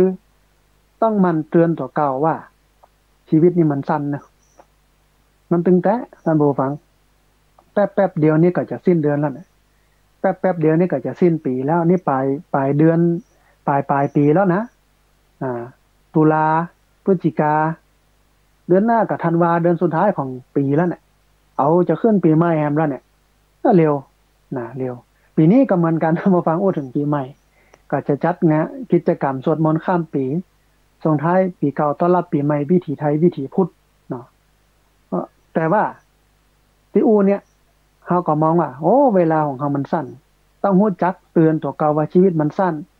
อย่างที่บัดนี้ก็รีบเนี่ยจะไปรอไว้เดี๋ยวจะบัดนี้อย่างที่บัดได้ทำก็ทำเนี้ยเวลามันบ่รอไผเวลามันสั้น เพราะฉะนั้นต้องมันเตือนตัวเก่าในชีวิตมันสั้นทีนี้เมื่อเป็นอย่างนั้นอยากกินก็กินท่านผู้ฟังอยากแอวก็แอวอันมีเรื่องกัดกุ้มใจก็ระบายระบายมันก็ต้องผ่อนต้องคลายกันไปพ่องอันนี้คือสิ่งที่เอามาท่านผู้ฟังทั้งหลายได้ฟังในเจ้าของวันนี้เพื่อให้ท่านผู้ฟังได้ข้อคิดได้ธรรมะเป็นกำลังใจในการที่จะดำเนินชีวิตบนโลกนี้ที่มันวุ่นวายที่มันยุ่งยากมันที่มันยุ่งยากแต่ว่า ถึงแม้มันจะวุ่นวายมันจะยุ่งยากแต่ใจเฮาถ้าใจเฮาดีแล้วมันก็ดีกูอย่างใจดีแล้วกันก็ดีกูอย่างใจจะดีได้ก็ต้องเอาธรรมะมาคุ้มมาครองมาคัดมาสีมันถึงจะดีได้นะถ้าเฮาเอาธรรมะมาเป็นฐานของการดำเนินชีวิตเอาธรรมะมาใช้กับการดำเนินชีวิตเฮาก็จะเป็นชีวิตที่เหมือนกับดอกบัวที่มันเกิดจากขี้เปอะแต่มันก็บ่ติดขี้เปอะเหมือนกับใบบัวใบบอนที่มันอยู่ในน้ำถึงแม้ว่าน้ำจะสะเด็นใส่มันแต่มันก็บ่ติดใบบัวใบบอนใจของเฮาเหมือนกันใจของคนที่มีธรรมะมันก็มีธรรมะเป็นตัวเคลือบความทุกข์ปัญหาอุปสรรคต่างๆเวลามันสะเด็นมาติดใจมันก็จะอยู่ได้บ่เมินมันก็จะถลายเลื่อนตกลงไปนะเหมือนดอกบัวที่เกิดจากโคนตมแต่ไม่ติดโคนตมคนที่มีธรรมะอยู่บนโลกนี้ที่มันเต็มไปด้วยความทุกข์แต่กับบ่ทุกข์อย่างนี้เป็นต้นทีนี้ท่านผู้ฟังขณะนี้ท่านผู้ฟังกำลังติดตามรับฟังรายการธรรมาภิวัตน์อันเป็นรายการวิทยุเพื่อการเผยแผ่พระพุทธศาสนาส่งเสริมการศึกษาและพัฒนาสังคมรายการนี้รับผิดชอบโดยอาตมาภาพพระสาธิตธีระปัญโยผู้อำนวยการสถาบันธรรมาภิวัตน์สถาบันเพื่อเผยแผ่พระพุทธศาสนาส่งเสริมการศึกษาและพัฒนาสังคมตั้งอยู่ณที่พักสงฆ์สถาบันธรรมาภิวัตน์บ้านซบเตินตำบลซบปาดอำเภอแม่เมาะจังหวัดลำปางรายการนี้ออกอากาศทุกวันอังคาร2ช่วงเวลาคือตี 4จนถึงตี 5ตี 5ไปจนถึง7โมงออกอากาศอยู่หลายลักษณะไม่ว่าจะเป็นตั้งสถานีวิทยุในเครือข่ายสถานีวิทยุคลื่นสีขาวเพื่อชาวประชาหลายคลื่นหลายสถานีหลายจังหวัดไม่ว่าจะเป็นออกอากาศผ่านทางFacebook ไลฟ์เป็นไลฟ์สดของทางวัดไฟหินแล้วก็สถานีวิทยุของวัดไฟหินเอาไปออกอากาศเป็นเทปบันทึกเสียงเอาไปออกอากาศผ่านทางสถานีวิทยุเพื่อการศึกษาและพัฒนาอาชีพRadio Network FM 99.50 เมกะเฮิรตซ์ของวิทยาลัยเทคโนโลยีและการจัดการกฟผแม่เมาะแล้วก็เอาไปทำเป็นวิดีโอเอาไปออกผ่านทาง Facebook ของอาตมาภาพพระสาธิตธีระปัญโย YouTube ของอาตมาภาพพระสาธิตธีระปัญโยแล้วก็เพจ Facebook ของสถาบันธรรมาภิวัตน์ซึ่ง3ช่องทางหลังนี้ไม่ว่าจะเป็น Facebook ของอาตมาภาพเพจ Facebook ของสถาบันธรรมาภิวัตน์แล้วก็ YouTube ของอาตมาภาพท่านผู้ฟังสามารถไปติดตามรับฟังย้อนหลังไปก๊อปปี้ลิงก์คัดดอกลิงก์ส่งแชร์ให้กับญาติธรรมทั้งหลายเพื่อได้ยินได้ฟังได้ติดตามรับฟังย้อนหลังกันได้แห่มตัวท่านผู้ฟังวันนี้เป็นธรรมะซึ่งเป็นวิศนาธรรมสองส่วนนะให้ท่านผู้ฟัง3ส่วนด้วยซ้ำให้ท่านผู้ฟังทั้งหลายได้ฟังก่อนที่จะเปิดสายท่านผู้ฟังที่ฟังอยู่ทางบ้านได้โทรเข้ามาร่วมเอ่ยกันโทรเข้ามาร่วมแสดงความคิดความเห็นกันแห่มสักคำหนึ่งก่อนที่จะเปิดสายท่านผู้ฟังที่ฟังอยู่ทางบ้านเดี๋ยวจะทบทวนธรรมะที่ไปสักคำก่อนให้มันชัดขึ้นแต่ก่อนที่จะธรรมะเนี่ยขอโฆษณาประชาสัมพันธ์บอกกล่าวข่าวบุญท่านผู้ฟังเพื่อได้ชื่นอกชื่นใจกันพ่องเพราะว่าที่ผ่านมานี่เวลามีข่าวก็ข่าวบดีบ่ดักถึงนั้น เอาข่าวดีๆมากันพ่องนั้นหลายวันก่อนท่านผู้ฟังก็คือวันที่20คุณโยมบุญชูทัศนประพันธ์ประธานศาลอุทธรณ์ภาค6พร้อมกับคณะก็คือมีท่านพลตำรวจเอกนิสัยบุญสิริอดีตผู้บัญชาการประจำสำนักงานผู้บัญชาการสำนักงานตำรวจแห่งชาติตลอดจนถึงท่านพลตำรวจตรีนพดลคึงไกรผู้บังคับการอำนวยการตำรวจภูธรภาค5พร้อมคณะเปิ้นได้มาตอดผ้าป่าถวายพระพุทธรูปพระพุทธทัศนประพันธ์พระพุทธรูปประจำตระกูลของท่านบุญชูทัศนประพันธ์ประธานศาลอุทธรณ์ภาค6แล้วก็ทอดผ้าป่าเพื่อสมทบทุนสร้างศาสนวัตถุต่างๆของที่พักสงฆ์สถาบันธรรมาภิวัตน์ในวันที่20ตอดผ้าป่าเสร็จแล้วได้ปัจจัยจำนวนหนึ่งวันที่21อาตมาภาพก็อันห้องช่างที่เปิ้นมาดูแลเรื่องกุฏิเรือนพักสามเณรตอนนี้ที่ยังขาดอยู่ก็คือฝ้าเพดานกับระบบไฟกับเบื้องพื้นแล้วก็สี อยู่ประมาณสัก4ส่วนงานนี้ท่านผู้ฟังนะฝ้าเพดานระบบไฟกระเบื้องพื้นแล้วก็สีปัจจัยที่ญาติโยม เปิ้นได้ให้ได้หอมมานี่ปอสำหรับการเอามาเพิ่มเติมในส่วนที่ญาติโยมได้ร่วมบุญกันมาในครั้งก่อนท่านอาจารย์พระครูอภิวัฒนวิกรมพร้อมกับครูบาอาจารย์เถระสังฆะหลายรูปมากินมาตานกันบางคนมาด้วยตัวเองบางคนบ่ได้มาก็ฝากกันมาโอนเข้าบัญชีมาได้ซื้อที่ซื้อต่าง15 ไร่แล้วก็ได้สร้างกุฏิเรือนพักสามเณรหลังหนึ่งกว้าง6 เมตรยาว20 เมตรสามารถอยู่หรือนอนกันได้40กว่ารูปกว่าคนแปลงเรียบร้อยหมดนะเสร็จไป80%แล้วก็ยังเหลือยัง4ส่วนที่บอกก็รอกันไปรอกันมาจนวันที่20เมื่อได้ปัจจัยวันที่20ปุ๊บวันที่21อาตมาภาพก็คือโยมเปิ้นมาดูแต่ขณะที่ยังบ่แล้วบ่เสร็จกำเตื้อเนี่ยยังบ่มีฝ้าเพดานบ่มีระบบไฟบ่มีกระเบื้องพื้นสีบ่ได้ตาเตื้อสามเณรที่มาเรียนหนังสือก็ได้อยู่ได้ใจได้พักหลายคณะหลายวันมาแล้วหลายครั้งหลายหนท่านผู้ฟังใน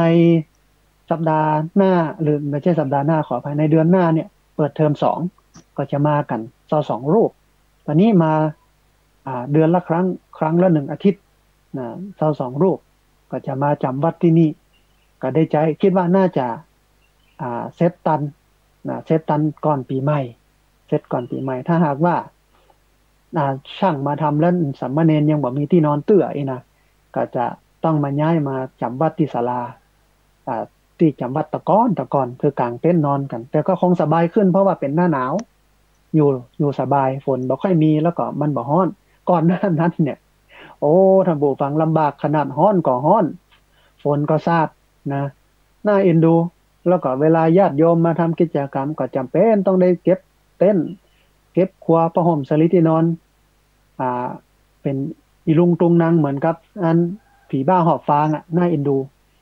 ปรารภอย่างที่ท่านอาจารย์พระครูอภิวัฒนวิกรมท่านได้เห็นกับปาญาติโยมมาห่วมทอดกฐินทอดพระป่าก็ได้กุฏิเรือนพักแต่ว่าอย่างตอนนี้ยังไปแล้วเสร็จเตื้อแต่ด้วยงบประมาณปัจจัยที่ญาติโยมได้ร่วมบุญกันมาครั้งล่าสุดเนี่ยวันที่20เนี่ยก็แล้วเสร็จสบายมากอาจจะมีส่วนหนึ่งที่เหลือเสร็จแล้วแต่ว่านี้ทางผู้ฟังอาตมาภาพก็คือกรรมการวัดมาวัดศาลากินข้าวแต่ปกติที่ญาติโยมที่เคยมาก็คือศาลามุงสังกะสีเสาไม้ที่ปวกกินที่มันเซิงนั่นนะกินไปกินมาก็ขี้หมอดตกใส่ เซิงมันจะล้มใส่หัวเมื่อใดอย่างใดก็บ่ฮู้เปิ้นก็มาวัดมาพออ๋อกว้าง3ยาว10กว้าง3 เมตรยาว10 เมตรสูง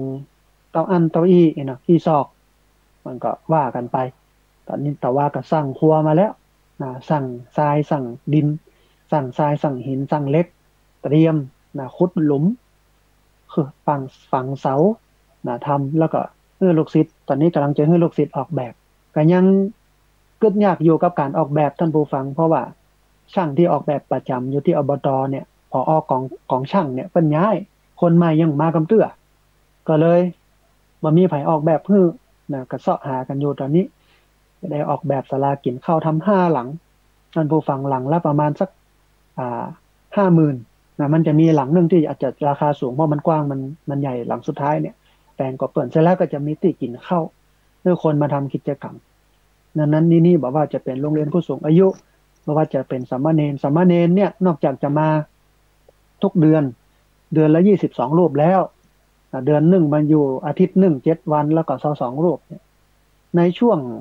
เดือนมกราหรือเดือนกุมภานะปลายเดือนมกราหรือต้นเดือนกุมภาเนี่ยก็จะมาแห่ง100 กว่ารูปมาอยู่เนี่ย3 คืน 4 วันมาศึกษาและปฏิบัติธรรมกันอันนี้บอกกล่าวข่าวบุญให้ท่านผู้ฟังทั้งหลายได้ฟังว่าเนี่ยที่ญาติโยมได้ร่วมหอมกันมาก็ได้เอามาใจเอามาทำสิ่งเหล่านี้ให้มันเกิดประโยชน์แก่ผู้คนนะที่มาใจสอยณที่พักสงฆ์สถาบันธรรมาภิวัตน์แห่งนี้ทีนี้ท่านผู้ฟังย้อนมาถึงสิ่งที่ให้ท่านผู้ฟังได้ฟังตะกี้เริ่มตั้งแต่แรกที่เป็นคำถามโดยเฉพาะพุทธเจ้าถามพราหมณ์ว่า ไอ้อย่างที่มันคมที่สุดพราหมณ์ก็บอกว่ามีดที่มันฝนดีแล้วมันคมที่สุดพระพุทธเจ้าฆ่าเนาะพระเจ้าก็บอกว่าบ่ใจสิ่งที่คมที่สุดก็คือกำอู้นะกำอู้เนี่ยเหมือนกับหอกกับดาบกับมีดมันเชือดเฉือนน้ำใจไม่ตีจิตใจของคนได้เนาะสองไอ้อย่างที่ไกลที่สุด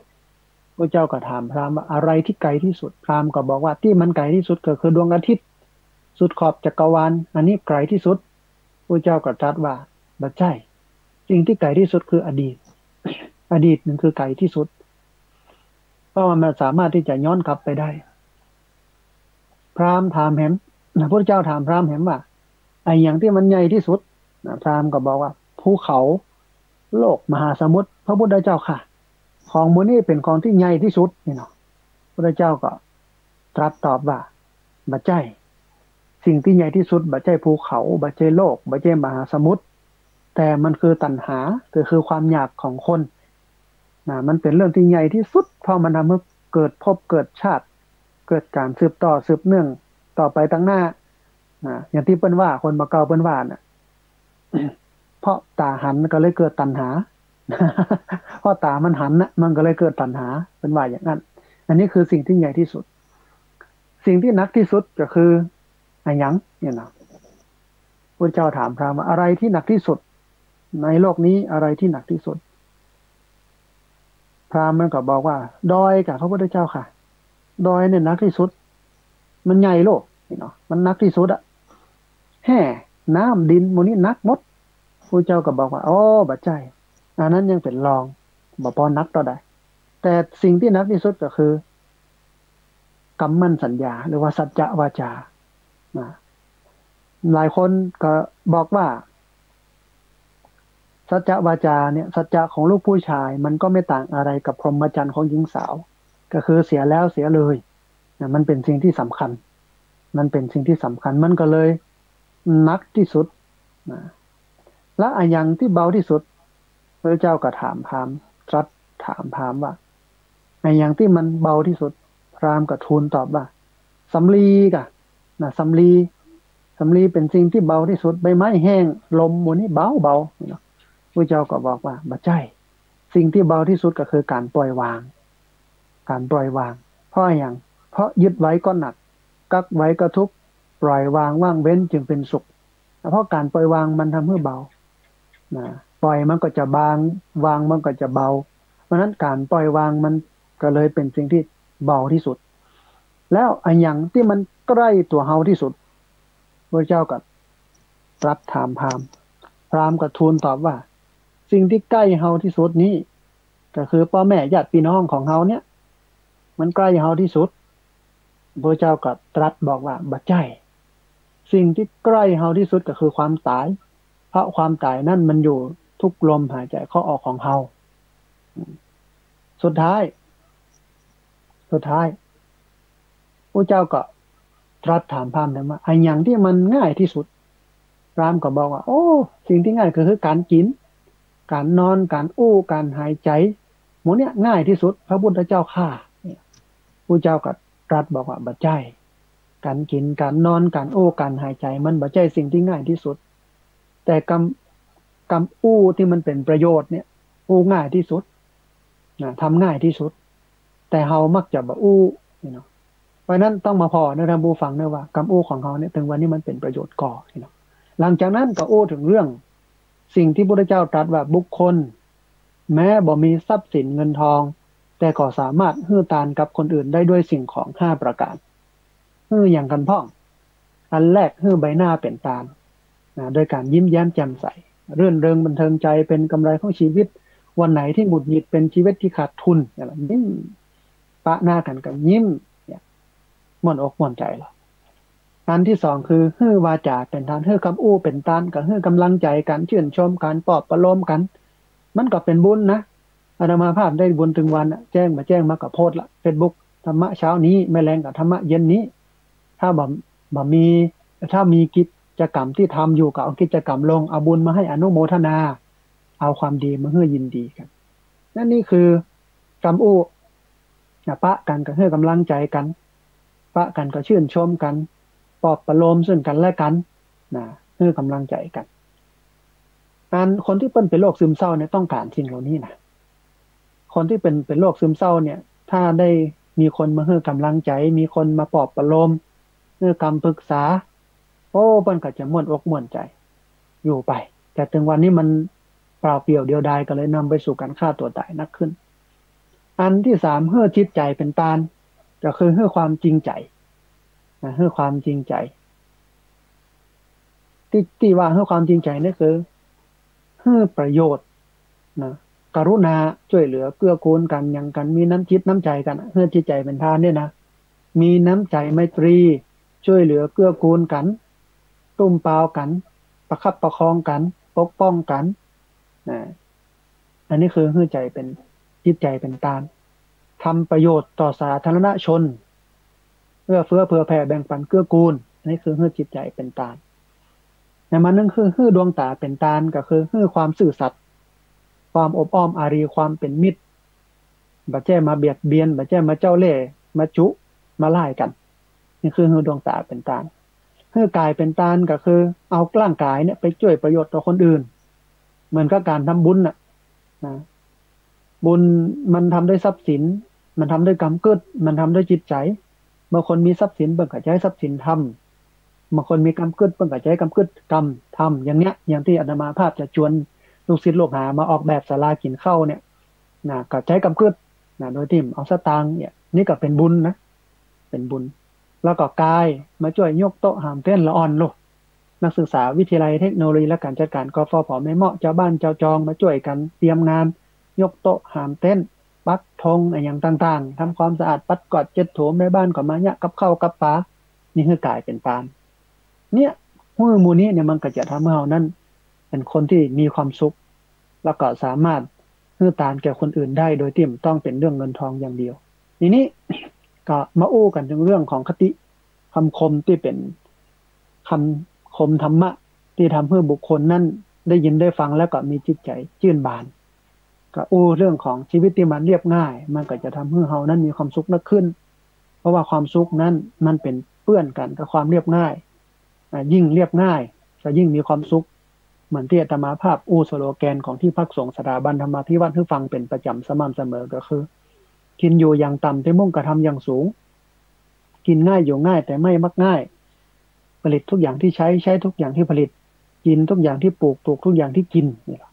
แต่ถึงวันที่เขาบ่ได้ยากอย่างนั้นจะคือบ่ได้เป็นคนที่กินอยู่อย่างต่ำแต่มุ่งกระทำอย่างสูงบ่ได้เป็นคนที่กินง่ายอยู่ง่ายแต่ไม่มักง่ายบ่ได้เป็นคนที่ปลูกทุกอย่างที่กินกินทุกอย่างที่ปลูกผลิตทุกอย่างที่ใช้ใช้ทุกอย่างที่ผลิตแต่เฮาเนี่ยกินอยู่อย่างเสียแต่เวลาเนี่ยการเจ็ดเหี่ยวพอบัดตันถึงวันนี้นะท่านผู้ฟังกินอยู่อย่างเสียแต่เวลาเนี่ยการเจ็ดเหี่ยวพอบัดตันเพราะฉะนั้นต้องกลับมามองว่าชีวิตที่มันเรียบง่ายเนี่ยมันให้ความสุขมากกว่านะเอาละแต่มันนึกเป็นบอกว่ามันถึงแม้มันบาดเจ็บบาดปวดมันก็ต้องบำรุงดูแลร่างกายจิตใจบักกะหายน้ำมาหิวก็ต้องดื่มถึงแม้จะว่าวุ่นแค่ไหนจิตใจมันจะวุ่นวายแค่ไหนมันก็จะต้องปล่อยวางถึงแม้จะมีเหตุมีผลแค่ไหนบางเตื้อบางครั้งก็ต้องยอมกันพ้องจะหูจะลวกจะแหลมแค่ไหนก็ต้องยอมกันพ้อง มีอำนาจแค่ไหนก็ต้องรู้จักอ่อนน้อมถ่อมตนเพราะความโม้เป็นอำนาจมารยาทเป็นเสน่ห์อ่อนโยนแต่ไม่อ่อนแอแข็งแกร่งแต่ไม่แข็งกระด้างอันนี้เป็นหนทางของความเจริญอ่าบ่เหนื่อยบ่อิดแต่ก็ต้องพักผ่อนบ่รวยแต่ก็ต้องรู้จักพอเพียงนะความไม่พอใจจนเป็นคนเข็นพอและเป็นเศรษฐีมหาศาลจนทั้งนอกจนทั้งใดไม่ได้การจงริอ่านแก้จนเป็นคนพอธุระยุ่งแค่ไหนถึงเวลาก็จะต้องพักผ่อนนะแล้วก็มันเตือนตัวเก่าว่าชีวิตเฮานี่มันสั้นนะ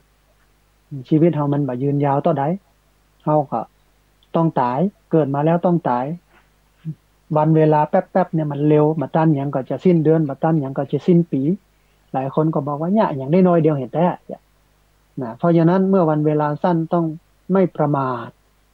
ใช้ชีวิตบนฐานของธรรมมันกินมันทานไปทำบุญไปถ้าตายวันนี้ปุ๊บบุญมีบุญนักบุญหลาย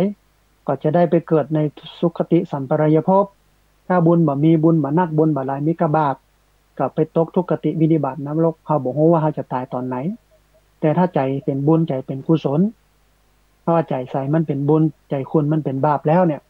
ชีวิตเขาก็จะดีขึ้นนะถ้าใจบ่คุณนะเอาละท่านผู้ฟังเหลือบแลพอเวลานะได้เวลาแล้วที่จะเปิดสายท่านผู้ฟังที่ฟังอยู่ทางบ้านได้โทรเข้ามาร่วมเอ่ยกันได้โทรเข้ามาร่วมแสดงความคิดความเห็นกันหมูว่าจะฟังกันนักกันน้อยแค่ไหนอย่างใดเรียนเชิญเจริญพรเนอะโทรเข้ามา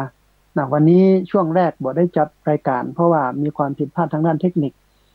อินเทอร์เน็ตมันล่มแต่ว่าช่วงที่สองได้ได้เอ่ยกันแล้วท่านผู้ฟังที่ติดตามรับฟังอยู่บอกว่าจะเป็นพี่น้องลำปางพี่น้องลำพูนเชียงใหม่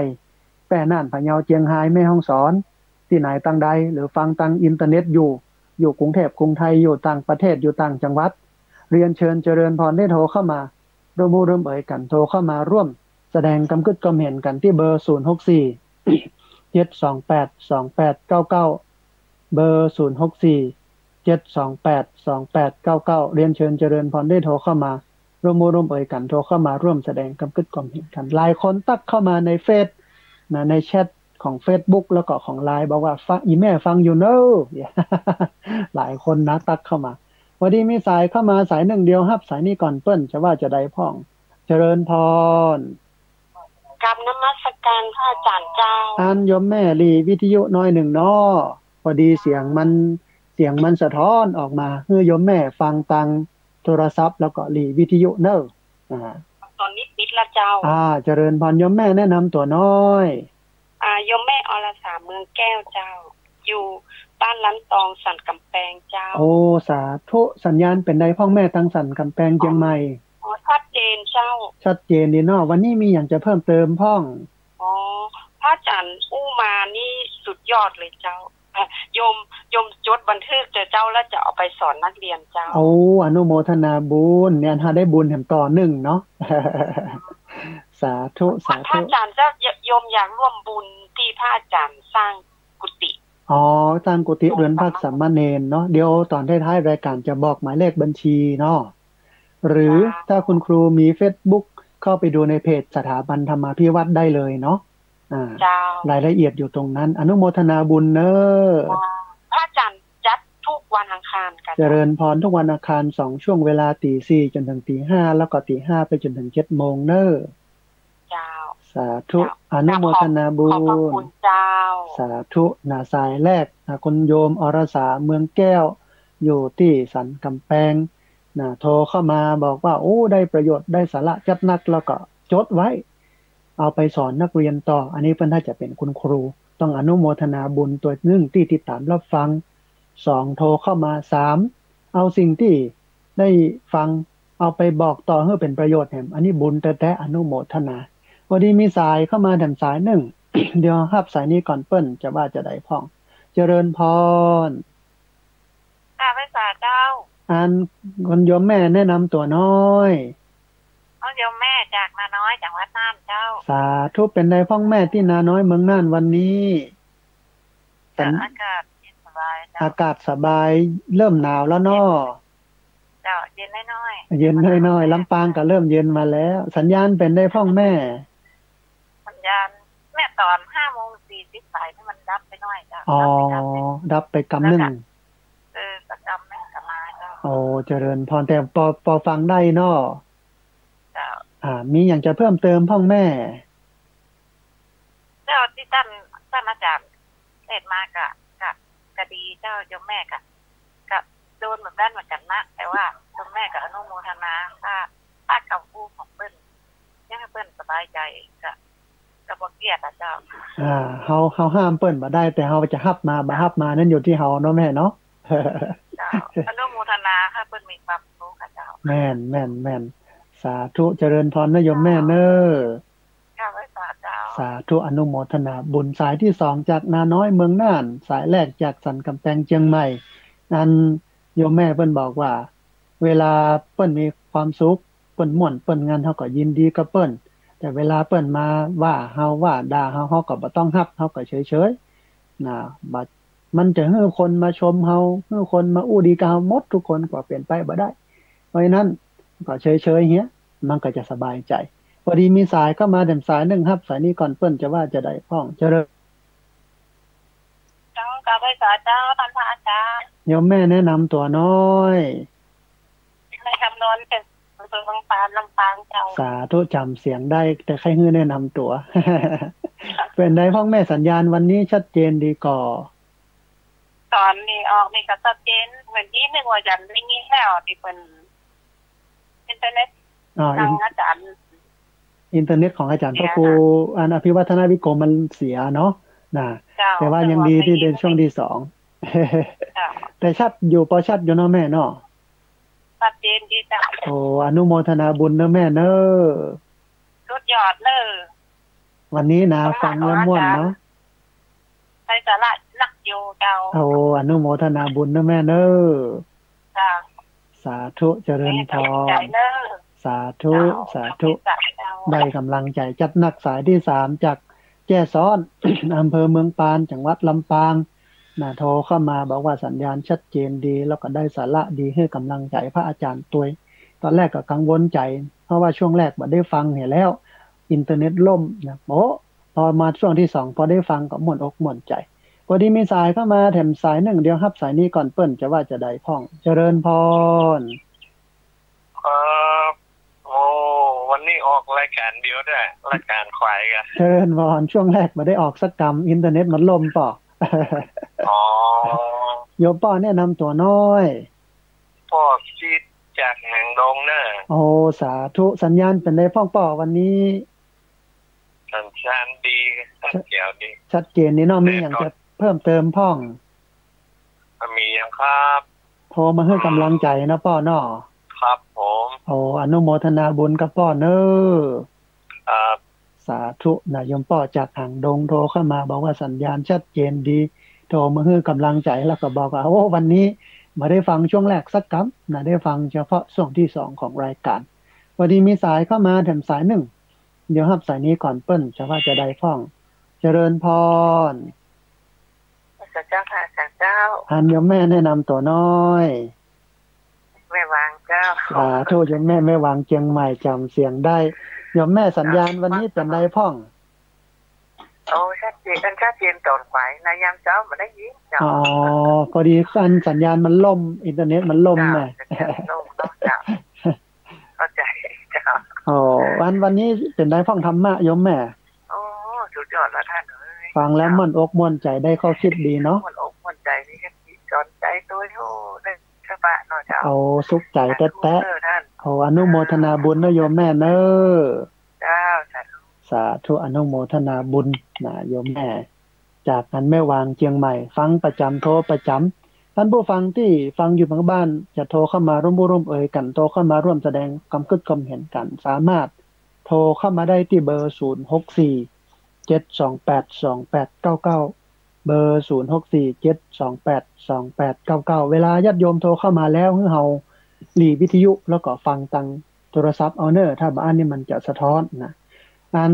มีเวลาเหลือแหมอยู่ประมาณสัก17นาทีได้แหมจัดหลายสายพอดีมีสายเข้ามาสาย1เดียวครับสายนี้ก่อนเปิ้นจะว่าจะได้พ่องเจริญพร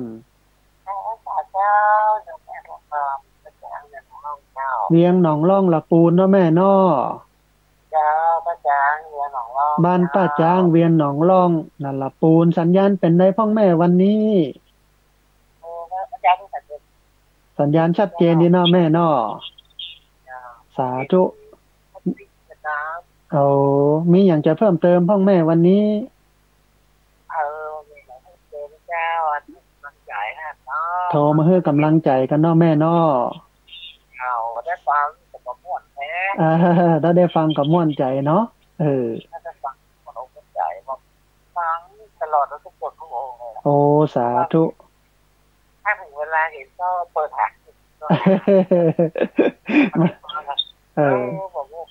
ถ้าบ่ได้ฟังมันก็ง่อมไปเนาะแม่เนาะฟังแล้วก็ม่วนใจเนี่ยเป็นธรรมะโอสถทำให้ชีวิตยืนยาวเนาะแม่เนาะนะโอ้อนุโมทนาบุญเด้อยาวสั่งภาษาเจ้าสาธุนะโยมแม่จากละปูนโทรเข้ามาให้กำลังใจนะบอกว่าโอ้ถ้าวันไหนบ่ได้ฟังเนี่ยบ่ค่อยม่วนนะฟังแล้วมันก็ม่วนอกม่วนใจสบายใจกันพอดีมีสายเข้ามาแถมสาย1ครับสายนี้ก่อนเปิ้นจะว่าจะได้พ่องเจริญพรสวัสดีเจ้า โยมแม่รีวิทยุน้อยหนึ่งเนอะพอดีเสียงมันสะท้อนออกมานะเจริญพรเจริญพรเจ้าโยมอยู่นะโยมแม่แนะนำตัวน้อยอันเป็นตู้มันร้องเจ้าสาธุจำเสียงได้ แต่ใครแนะนำตัวอันสัญญาณเป็นได้พ่องแม่วันนี้อันสัญญาณดีแล้วเจ้าสัญญาณแบบติดข้องอย่างก็อย่าบอกข้องก็ยังชัดเจนดีอย่างดีเนาะแม่เนาะโอ้อนุโมทนาบุญเนอะเจ้าลำปางหนาวก็เริ่มเย็นมาแล้วแม่จะเริ่มเย็นมาแล้วนะเจ้าแต่ต้องกดฟังเป็นหนาวเนอะเอาเป็นที่ไข้ข่อยมันได้ มาแบ่งมาลำปางพ่องได้อย่าดี สาธุบุญรักษาเนอะแม่เนอะจ้าไปให้กำลังใจเนอะได้กำลังใจจัดนักสาธุสาธุเจริญพรสาธุอนุโมทนาหน้าหนาวอย่างนี้ท่านผู้ฟังกึดเติงหาข้าวนุกงากึดเติงหาข้าวหลามจี้ข้าวควบข้าวแคบกันเนาะท่านผู้ฟังเนาะนะข้าวจี้ก่อไฟเหียนหนังโอ้กันไปอย่างกันไปบรรยากาศเหล่านี้ระยะหลังๆก็เริ่มหายไป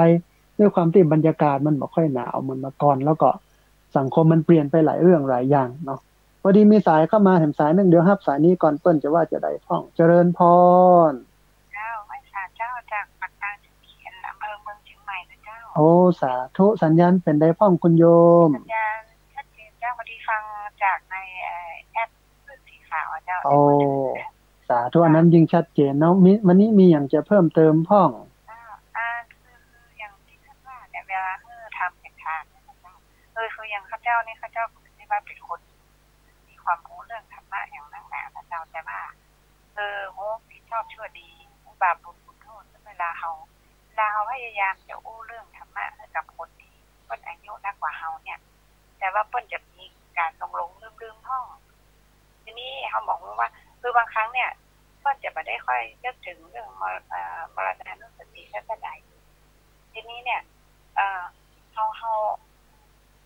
อย่างตัวเฮาเนี่ยไปสอนเปิ้นเนี่ยนะเจ้าเฮาบอกว่ามันจะได้ผลกับเปิ้นนักตกใจนะเจ้ากรณีถ้าเปิ้นฟังได้ตอนแรกเนี่ยแล้วพอเปิ้นลืมไปแหมระยะนึงเนี่ยท่านอาจารย์ว่าเปิ้นพอจะระลึกได้พ้องก่อหมายถึงว่าคือมันสามารถที่จะย้อนมาเป็นช่วงเปิ้นได้ก่อยนะเจ้ากรณีนี้อย่างนี้เนาะเจ้าคือบางครั้งเนี่ยเขาพยายามว่ามรณะนุสติเปิ้นคิดว่าผู้ทำเนี่ยต้องมีคือมันต้องอันอย่างนั้นแหน่อย่างนั้นเจ้าแต่บางครั้งก็คือเปิ้นลืมเด็กเตื้อยเจ้าเปิ้นจะลืมเป็นเตื้อยตามวัยเปิ้นมันจะสามารถได้ผลกับเปิ้นนักบอกใจเนาะเดี๋ยวรอฟังทางวิทยุเน้อเจ้าไม่ทราบเจ้าสาธุคำถามนี้เป็นประโยชน์มากคุณโยมถามว่าคือคนที่เปิ้นมีอายุนักกว่าเฮาแต่เฮาก็แนะนำเปิ้นเมื่อเปิ้นมรณานุสติและนึกถึงความตายอยู่ประจำแต่บางเตื้อเปิ้นก็นึกได้แต่ด้วยความที่อายุนักหลงลืมก็ลืมไปเนาะแล้วถามว่ามันจะอยู่ในร่องรอยความจำอย่างเปิ้นพ่องก็มีคุณโยมมีอยู่นะหมู่นี้ก็ยังอยู่ในจิตในใจอยู่ในความจำของเปิ้นอยู่แต่ทีนี้ พอมีเวลาเฮาก็เติมไปแหมน้อยนึงนะเพื่อเป็นการทำให้มันแน่นขึ้นชัดขึ้นนะถ้าเปิ้นบ่รำคาญ แล้วก็ค่อยๆเติมไปแต่แน่นอนว่าเมื่อเฮาอู้ไปทุกอย่างที่ได้หันนะท่านผู้ฟังอันนี้อู้ตามหลักอภิธรรมนะพระอภิธรรมที่เขาได้ได้เรียนกันมาจิตมันจะขึ้นรับอารมณ์อยู่7วาระจิตเสร็จแล้วก็ลงไปสู่จิตใต้สำนึกมันไปอันที่เฮาหันเฮาได้ยินเฮาได้กลิ่นลิ้มรสสัมผัสอยู่ในใจเฮาหมดอยู่ในจิตใต้สำนึกหมดภาษาอภิธรรมเพิ่นเอาไว้อยู่ในภวังคจิตเก็บไว้หั่นหมดแต่ตอนที่เปิ้นบ่สามารถจะรับรู้ภายนอกเนี่ยเปิ้นก็จะค้นภายในของเปิ้นออกมาทีนี้มาไปปลูกไปฝังไว้อย่างนั้นเนี่ยมันก็จะเป็นสิ่งที่อยู่ภายในดีกว่าบ่ฮื้อแต่ถ้าระหว่างที่เปิ้นยังพอรับรู้อยู่เนี่ยเฮาก็อาจจะเติมให้มันชัดขึ้นอย่างขึ้นพ่องเนาะอันนี้ตอบคำถามของคุณโยมว่าเปิ้นตอนที่จะเลิกได้อยู่มันมีอยู่แต่ว่าจะให้ชัดขึ้นก็คือเติมเพื่อมันเต็มไปแหมเพื่อมันแน่นไปแหมเพื่อมันนักไปแหมวันนี้มีสายเข้ามาเต็มสายนึงเดี๋ยวรับสายนี้ก่อนเปิ้นจะว่าจะได้พ่องเจริญพรขอกราบไหว้สาท่านที่เคารพอย่างสูงนะเจริญพรคุณโยมโทรมาจากทางใดฟังอยู่ขณะนี้ก็ของที่ใหม่นะครับ เจริญพรอำเภอป่าซางจังหวัดลำพูนอำเภอป่าซางจังหวัดลำพูนเนาะป้อเนาะผมพ่อได้บันทึกไว้ก็หาได้2 ครั้งมานี่ค่ะอังคารครั้งที่แล้วก็ข้อควรของข้าราชการทุกคนปฏิบัติเนี่ยนะก็ได้อยู่10 อย่างของท่านอาจารย์เนี่ย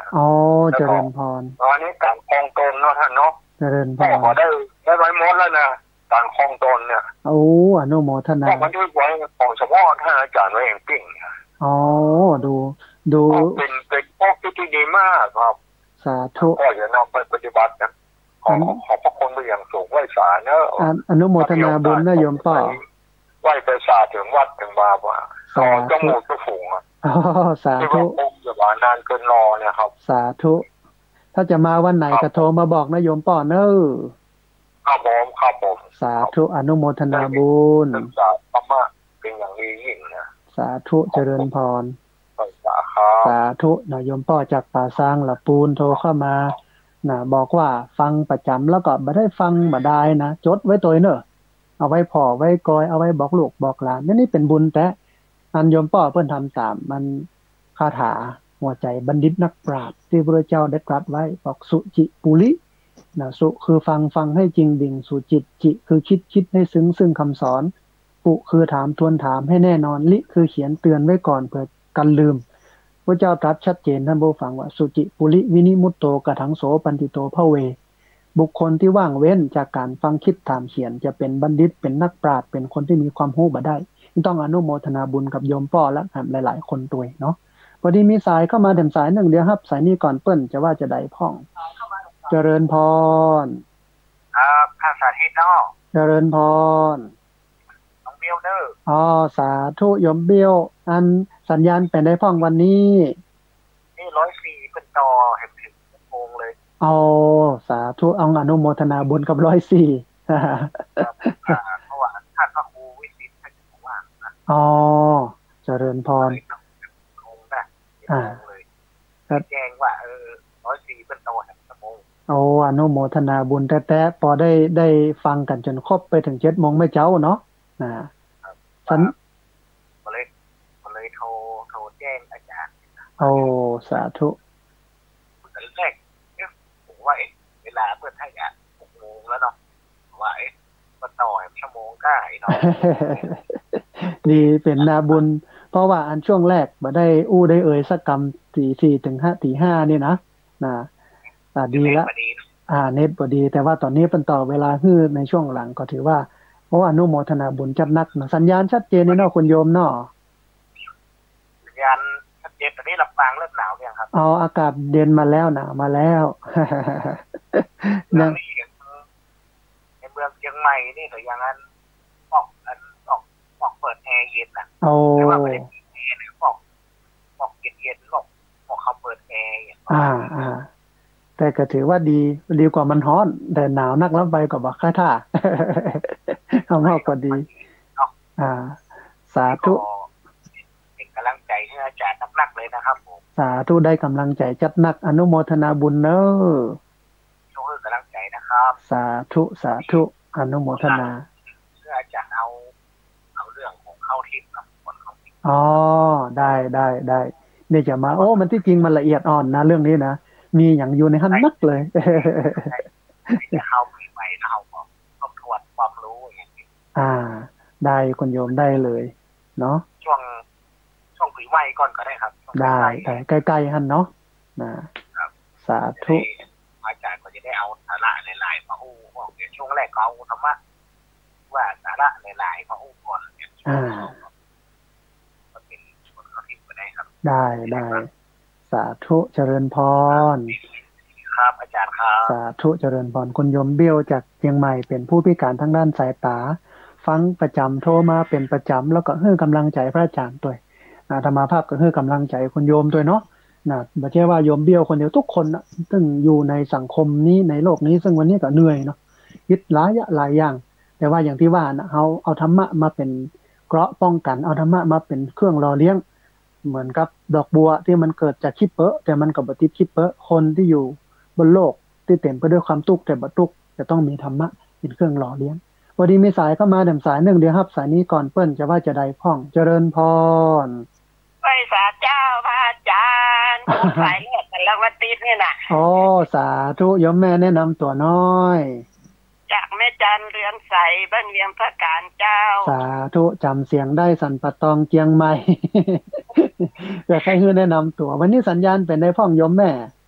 ชัดเจียวดีเจ้าวันสอนสองนี่นะตอนแรกก็ได้ยินตอนแรกมันอินเทอร์เน็ตบ่ดีไม่ได้ออกสักกำแม่ออกเฉพาะตอนสองวันนี้มีอย่างจะเพิ่มเติมพ่องคำตอบผู้พามมาถูกสักข้อละพระเจ้าก็ดักหน้าดักหลังแล้วก็ฟังแล้วได้คำขึ้นจัดดีเนาะแม่เนาะน่ามีคำสอนที่ดีเต้ๆเลยความจริงเป็นสิ่งที่บ่ตายแต่คนความจริงนั่นน่ะจะตายนะแม่นละมันก็เลยเพิ่นก็เลยบอกว่าเวลาเนี่ยบ่ใช่ว่าจะว่าหันว่ามันดีบ่ใช่จะต้องดูประโยชน์ดูโทษมันโดยนี่นะเนาะอย่างงั้นก็นั่นน่ะจ้ะแต่ว่านี่หายนี่สำคัญนะมันมาหายกันมันเป็นตัวเองเนาะแม่เนาะมันไปหัวนี่หายนี่นะมันบ่มีแต่นี่หายนี่ถึงมีแต่มันจับหล่อจับงามเนี่ยคำแบบมีสัมมาคารวะก็บังงามไปเลยเนาะแม่นมันคำเป็นสิ่งที่สำคัญเนาะแม่เนาะสำคัญแต่จะเป็นน้ำดอกไม้หอมเมื่อเปิ้นดมชื่นใจก็ได้นะแม่นเฮาเปิ้นจังก็ได้เฮาเปิ้นสามัคคีก็ได้เฮาเปิ้นแตกกันก็ได้เนาะอย่างนั้นน่าจ้ะผัวเมียนี่น่าจะไปมาหูเบาเนอะอย่างพระท่านว่านะต้องนักแน่นซ้อนรถกับไปปุ้นน่ะซ้อนหัวกับอีสาวไปใครเราแตกกันมามีนั่นกลับมาบ้านมันเป็นไผทั้งใดนะน่ะซักไสไล่เลี้ยงว่าวุ่นวายเนาะเจ้าฝันข้าวขว้างมื้อกินแล้วแม่นแทนที่จะม่วนจังนั้นมันต้องนักแน่นเนาะแม่เนาะอย่างนั้นจะไปหูเบามื้อที่3เนี่ยสำคัญเลยเอาละสาธุอนุโมทนาบุญกับโยมแม่เด้อสาธุนะอนุโมทนาแม่จันเรือนใสนะเวียงตาการสันปะตองเชียงใหม่ฟังประจำแต่ว่านี่ก็ร่วมบุญมา นะร่วมบุญมา500 บาทต้องอนุโมทนาบุญกับอันโยมแม่จันเรือนใสตัวร่วมให้ร่วมหอมพระป่าให้โน่นนี่นั้นเพิ่นก็หอมประจำแต่ว่านี่เอาอันรูปควายน้อยที่เกิดเพราะว่าอันที่พักสงฆ์สถาบันธรรมาภิวัตน์มีพื้นที่ทางหลังให้15 ไร่ทำเป็นศูนย์เรียนรู้ธรรมวิถีปลูกพักผ่องอย่างพักผ่องปลูกพักฮักไม้หลายอย่างโยมเพิ่นก็เอาควายมาตามที่เพิ่นไปไถ่ชีวิตจากโรงฆ่าสัตว์ตอนนี้มีอยู่8 ตัว9 ตัวอยู่ทางหลังหน้าขยมเลี้ยงวันที่19เกิดมาตัวนึงหน้าฮักอมปอมไว้แล้วก็มองว่าจะต้องดูแลเรื่องการเลี้ยงแล้วคนเลี้ยงเพิ่นก็เลี้ยงฟรีเนาะบางทีมันต้องมีกะนั่นกะนี่เยอะยุกยาหน้าแล้งมันอิดหน่อยเอาเฟืองต้องไปขนเฟืองโยมแม่เพิ่นก็หอมบุญมาอันดูแลสัตว์ใหญ่สัตว์หลวงเป็นเมตตาธรรมนี่ต้องอนุโมทนาบุญกับแม่จันเรือนใสวันนี้มีสายเข้ามาเดินสาย1ครับสายนี้ก่อนเปิ้นจะว่าจะได้พ่องเจริญพรนมัสการนะคะอาจารย์เจ้าโยมแม่แนะนำตัวน้อยอยู่ในเมืองเชียงใหม่นะเจ้าสาธุสัญญาณเป็นได้พ่องโยมแม่ดีมากค่ะจนฟังจากอัน104ค่ะว่าใส่หินค่ะ104สัญญาณชัดเจนดีเนาะชัดเจนมากเลยค่ะชอบธรรมะบรรยายเป็นชีวิตจิตใจอยู่แล้วอยากให้ได้อยู่ในเฟซของพระอาจารย์นะคะสาธุคุณโยมวันนี้นี่การธรรมะบรรยายวันนี้ถูกใจมากที่สุดเลยค่ะอยากได้เทปอันนี้แหละค่ะคือจะได้เอาไปสอนใจคนที่ข้างเคียงหรือว่าอะไรที่เราไปมันมาสอบถามคือเป็นปัสนีของเจ้าบ้านนะคะเป็นสะพานบุญเนาะเชื่อมไปให้ชาวบ้านเพิ่นได้ฟังธรรมและชอบที่สุดก็คือข้อที่1คือวาจาที่เฉือนนะและอีกข้อนึงคือคำสัญญานะคะเจริญพรนี่ถูกใจมากๆเลยค่ะสาธุถ้าอย่างใดคนโยมไปดูใน Facebook ของพระอาจารย์เนอะพระอาจารย์ Facebook พระอาจารย์เข้าจะได้เจ้าค่ะถ้าพิมพ์ไปที่พระสาธิตธีระปัญโยนี่เป็นขึ้นมาเนาะหรือว่าสถาบันธรรมาภิวัตน์อีกก็ได้เนาะไปดูในนั้นได้เลยแต่ว่าอาจจะเป็นควายๆน้อยนึงเพราะว่าหลังจากนี้เดี๋ยวออนเพิ่นจะแปลงไฟล์จากไฟล์อัน MP3 กลายเป็นไฟล์วิดีโอต้องรอสักตอนบ่ายกันแล้วกันเนาะไม่เป็นอย่างเช่าแต่วันนี้นี่ถูกใจมากโอ้ สาธุถ้าจะได้กระติดตามรับฟังด้วยกันเนอะธรรมะบรรยายที่สุดเลยอ่ะว่าโสนทุกองค์ที่เทียบเป็นธรรมะบรรยายนี่ธรรมะบรรยายนี่จะมีข้อเตือนจิตใจมากที่สุดและเข้าใจง่ายเราฟังแล้วเราก็เอาไปคือคนอื่นเจ้าเขาอยากให้คนที่ฟังวันเนี้ยมันดูคิดว่าเนี่ยคนการกระทำที่ว่าคนที่เปิ้นเสียสละอย่างคือตัวเก่าน่ะคงจะสำนึกของว่าเปิ้นยอมเสียสละที่สั่งสอนหรือว่าอบรมอย่างคือเขาเข้าใจพ่องคนจิตใจแข็งกระด้างมันมีนักประเดียวคนเข้าหาธรรมะมันน้อยค่ะแม่นละแต่ถ้าเอาก้อยๆเนี่ยทำไปเพิ่นก็คงจะได้เข้าไปในจิตในใจเพิ่นพ่องเนาะนะจริงใจมันแข็งเนาะทุกคนใจแข็งถ้าเอาน้ำหยอดเข้าคำน้อยนี่มันก็คงดีขึ้นเนาะค่ะแม่นต้องใช้เวลาแล้วก็ต้องช่วยกันนะโยมเนาะนะเพราะว่าคนก้าวร้าวจิตใจแข็งกระด้างนี่มันจะเป็นบ่อเกิดให้เป็นการที่กระทำไปผิดไปตั้งหน้านักเนาะอาจารย์แม่นละทำให้เกิดปัญหาสังคมหลายอย่างแต่ธรรมะช่วยได้แต่ต้องช่วยกันคนน้อยถ้าสมมติถ้าข้าพเจ้าเข้าไปใน Facebook ไอ้ธรรมะชุดนี้อยู่ในนี่ป่ะคะใช่อยู่แล้วก็ธรรมะที่บรรยายมาทั้งหมดจะอยู่ในหั่นหมดเลยเนาะสาธิตอะไรนะคะอาจารย์สาธิตธีระปัญโยคุณโยมธีระปัญโยนะคะธีระปัญโยเนาะหรือสถาบันธรรมาภิวัตน์เนี่ยเนาะสถาบันธรรมาภิวัตน์เจริญพรเอาละคุณโยมเจริญพรเนอะอาจารย์มากนะคะนมัสการค่ะสาธุพอดีต้องขออภัยคุณโยมที่เร่งเราเพราะว่าเวลามันใกล้จะหมดเหลือ 2-3 นาทีเอาละท่านผู้ฟังวันนี้เหลือบแลพอเวลาแล้วเวลาหมดพอดีอาตมาภาพพระสาธิตธีระปัญโยต้องเอารายการนี้จากลาท่านผู้ฟังทั้งหลายไปก่อนกับขอบพระคุณพระเถรานุเถระครูบาอาจารย์สังฆทุกรูปอนุโมทนาบุญกับเจ้าของขึ้นเจ้าของสถานีที่รับสัญญาณเอาไปออกอากาศส่งกระจายเสียงอนุโมทนาบุญกับญาติโยมทุกคนทุกท่านที่ติดตามรับฟังทุกคนทุกท่านที่โทรเข้ามาขออภัยกับท่านที่โทรเข้ามาแล้วบัดนี้โทรเข้ามาแล้วบัดได้รับสายสัพพะพุทธานุภาเวนะด้วยเดชเดชะอนุภาพของพระพุทธเจ้าสัพพะธรรมานุภาเวนะด้วยเดชเดชะอนุภาพของพระธรรมเจ้าสัพพะสังฆานุภาเวนะด้วยเดชเดชะอนุภาพของพระสังฆเจ้าศรัทธาสุทธิพระวันตุเตขอความสุขความเจริญในธรรมจงมาเกิดมีแด่บรรดาศรัทธา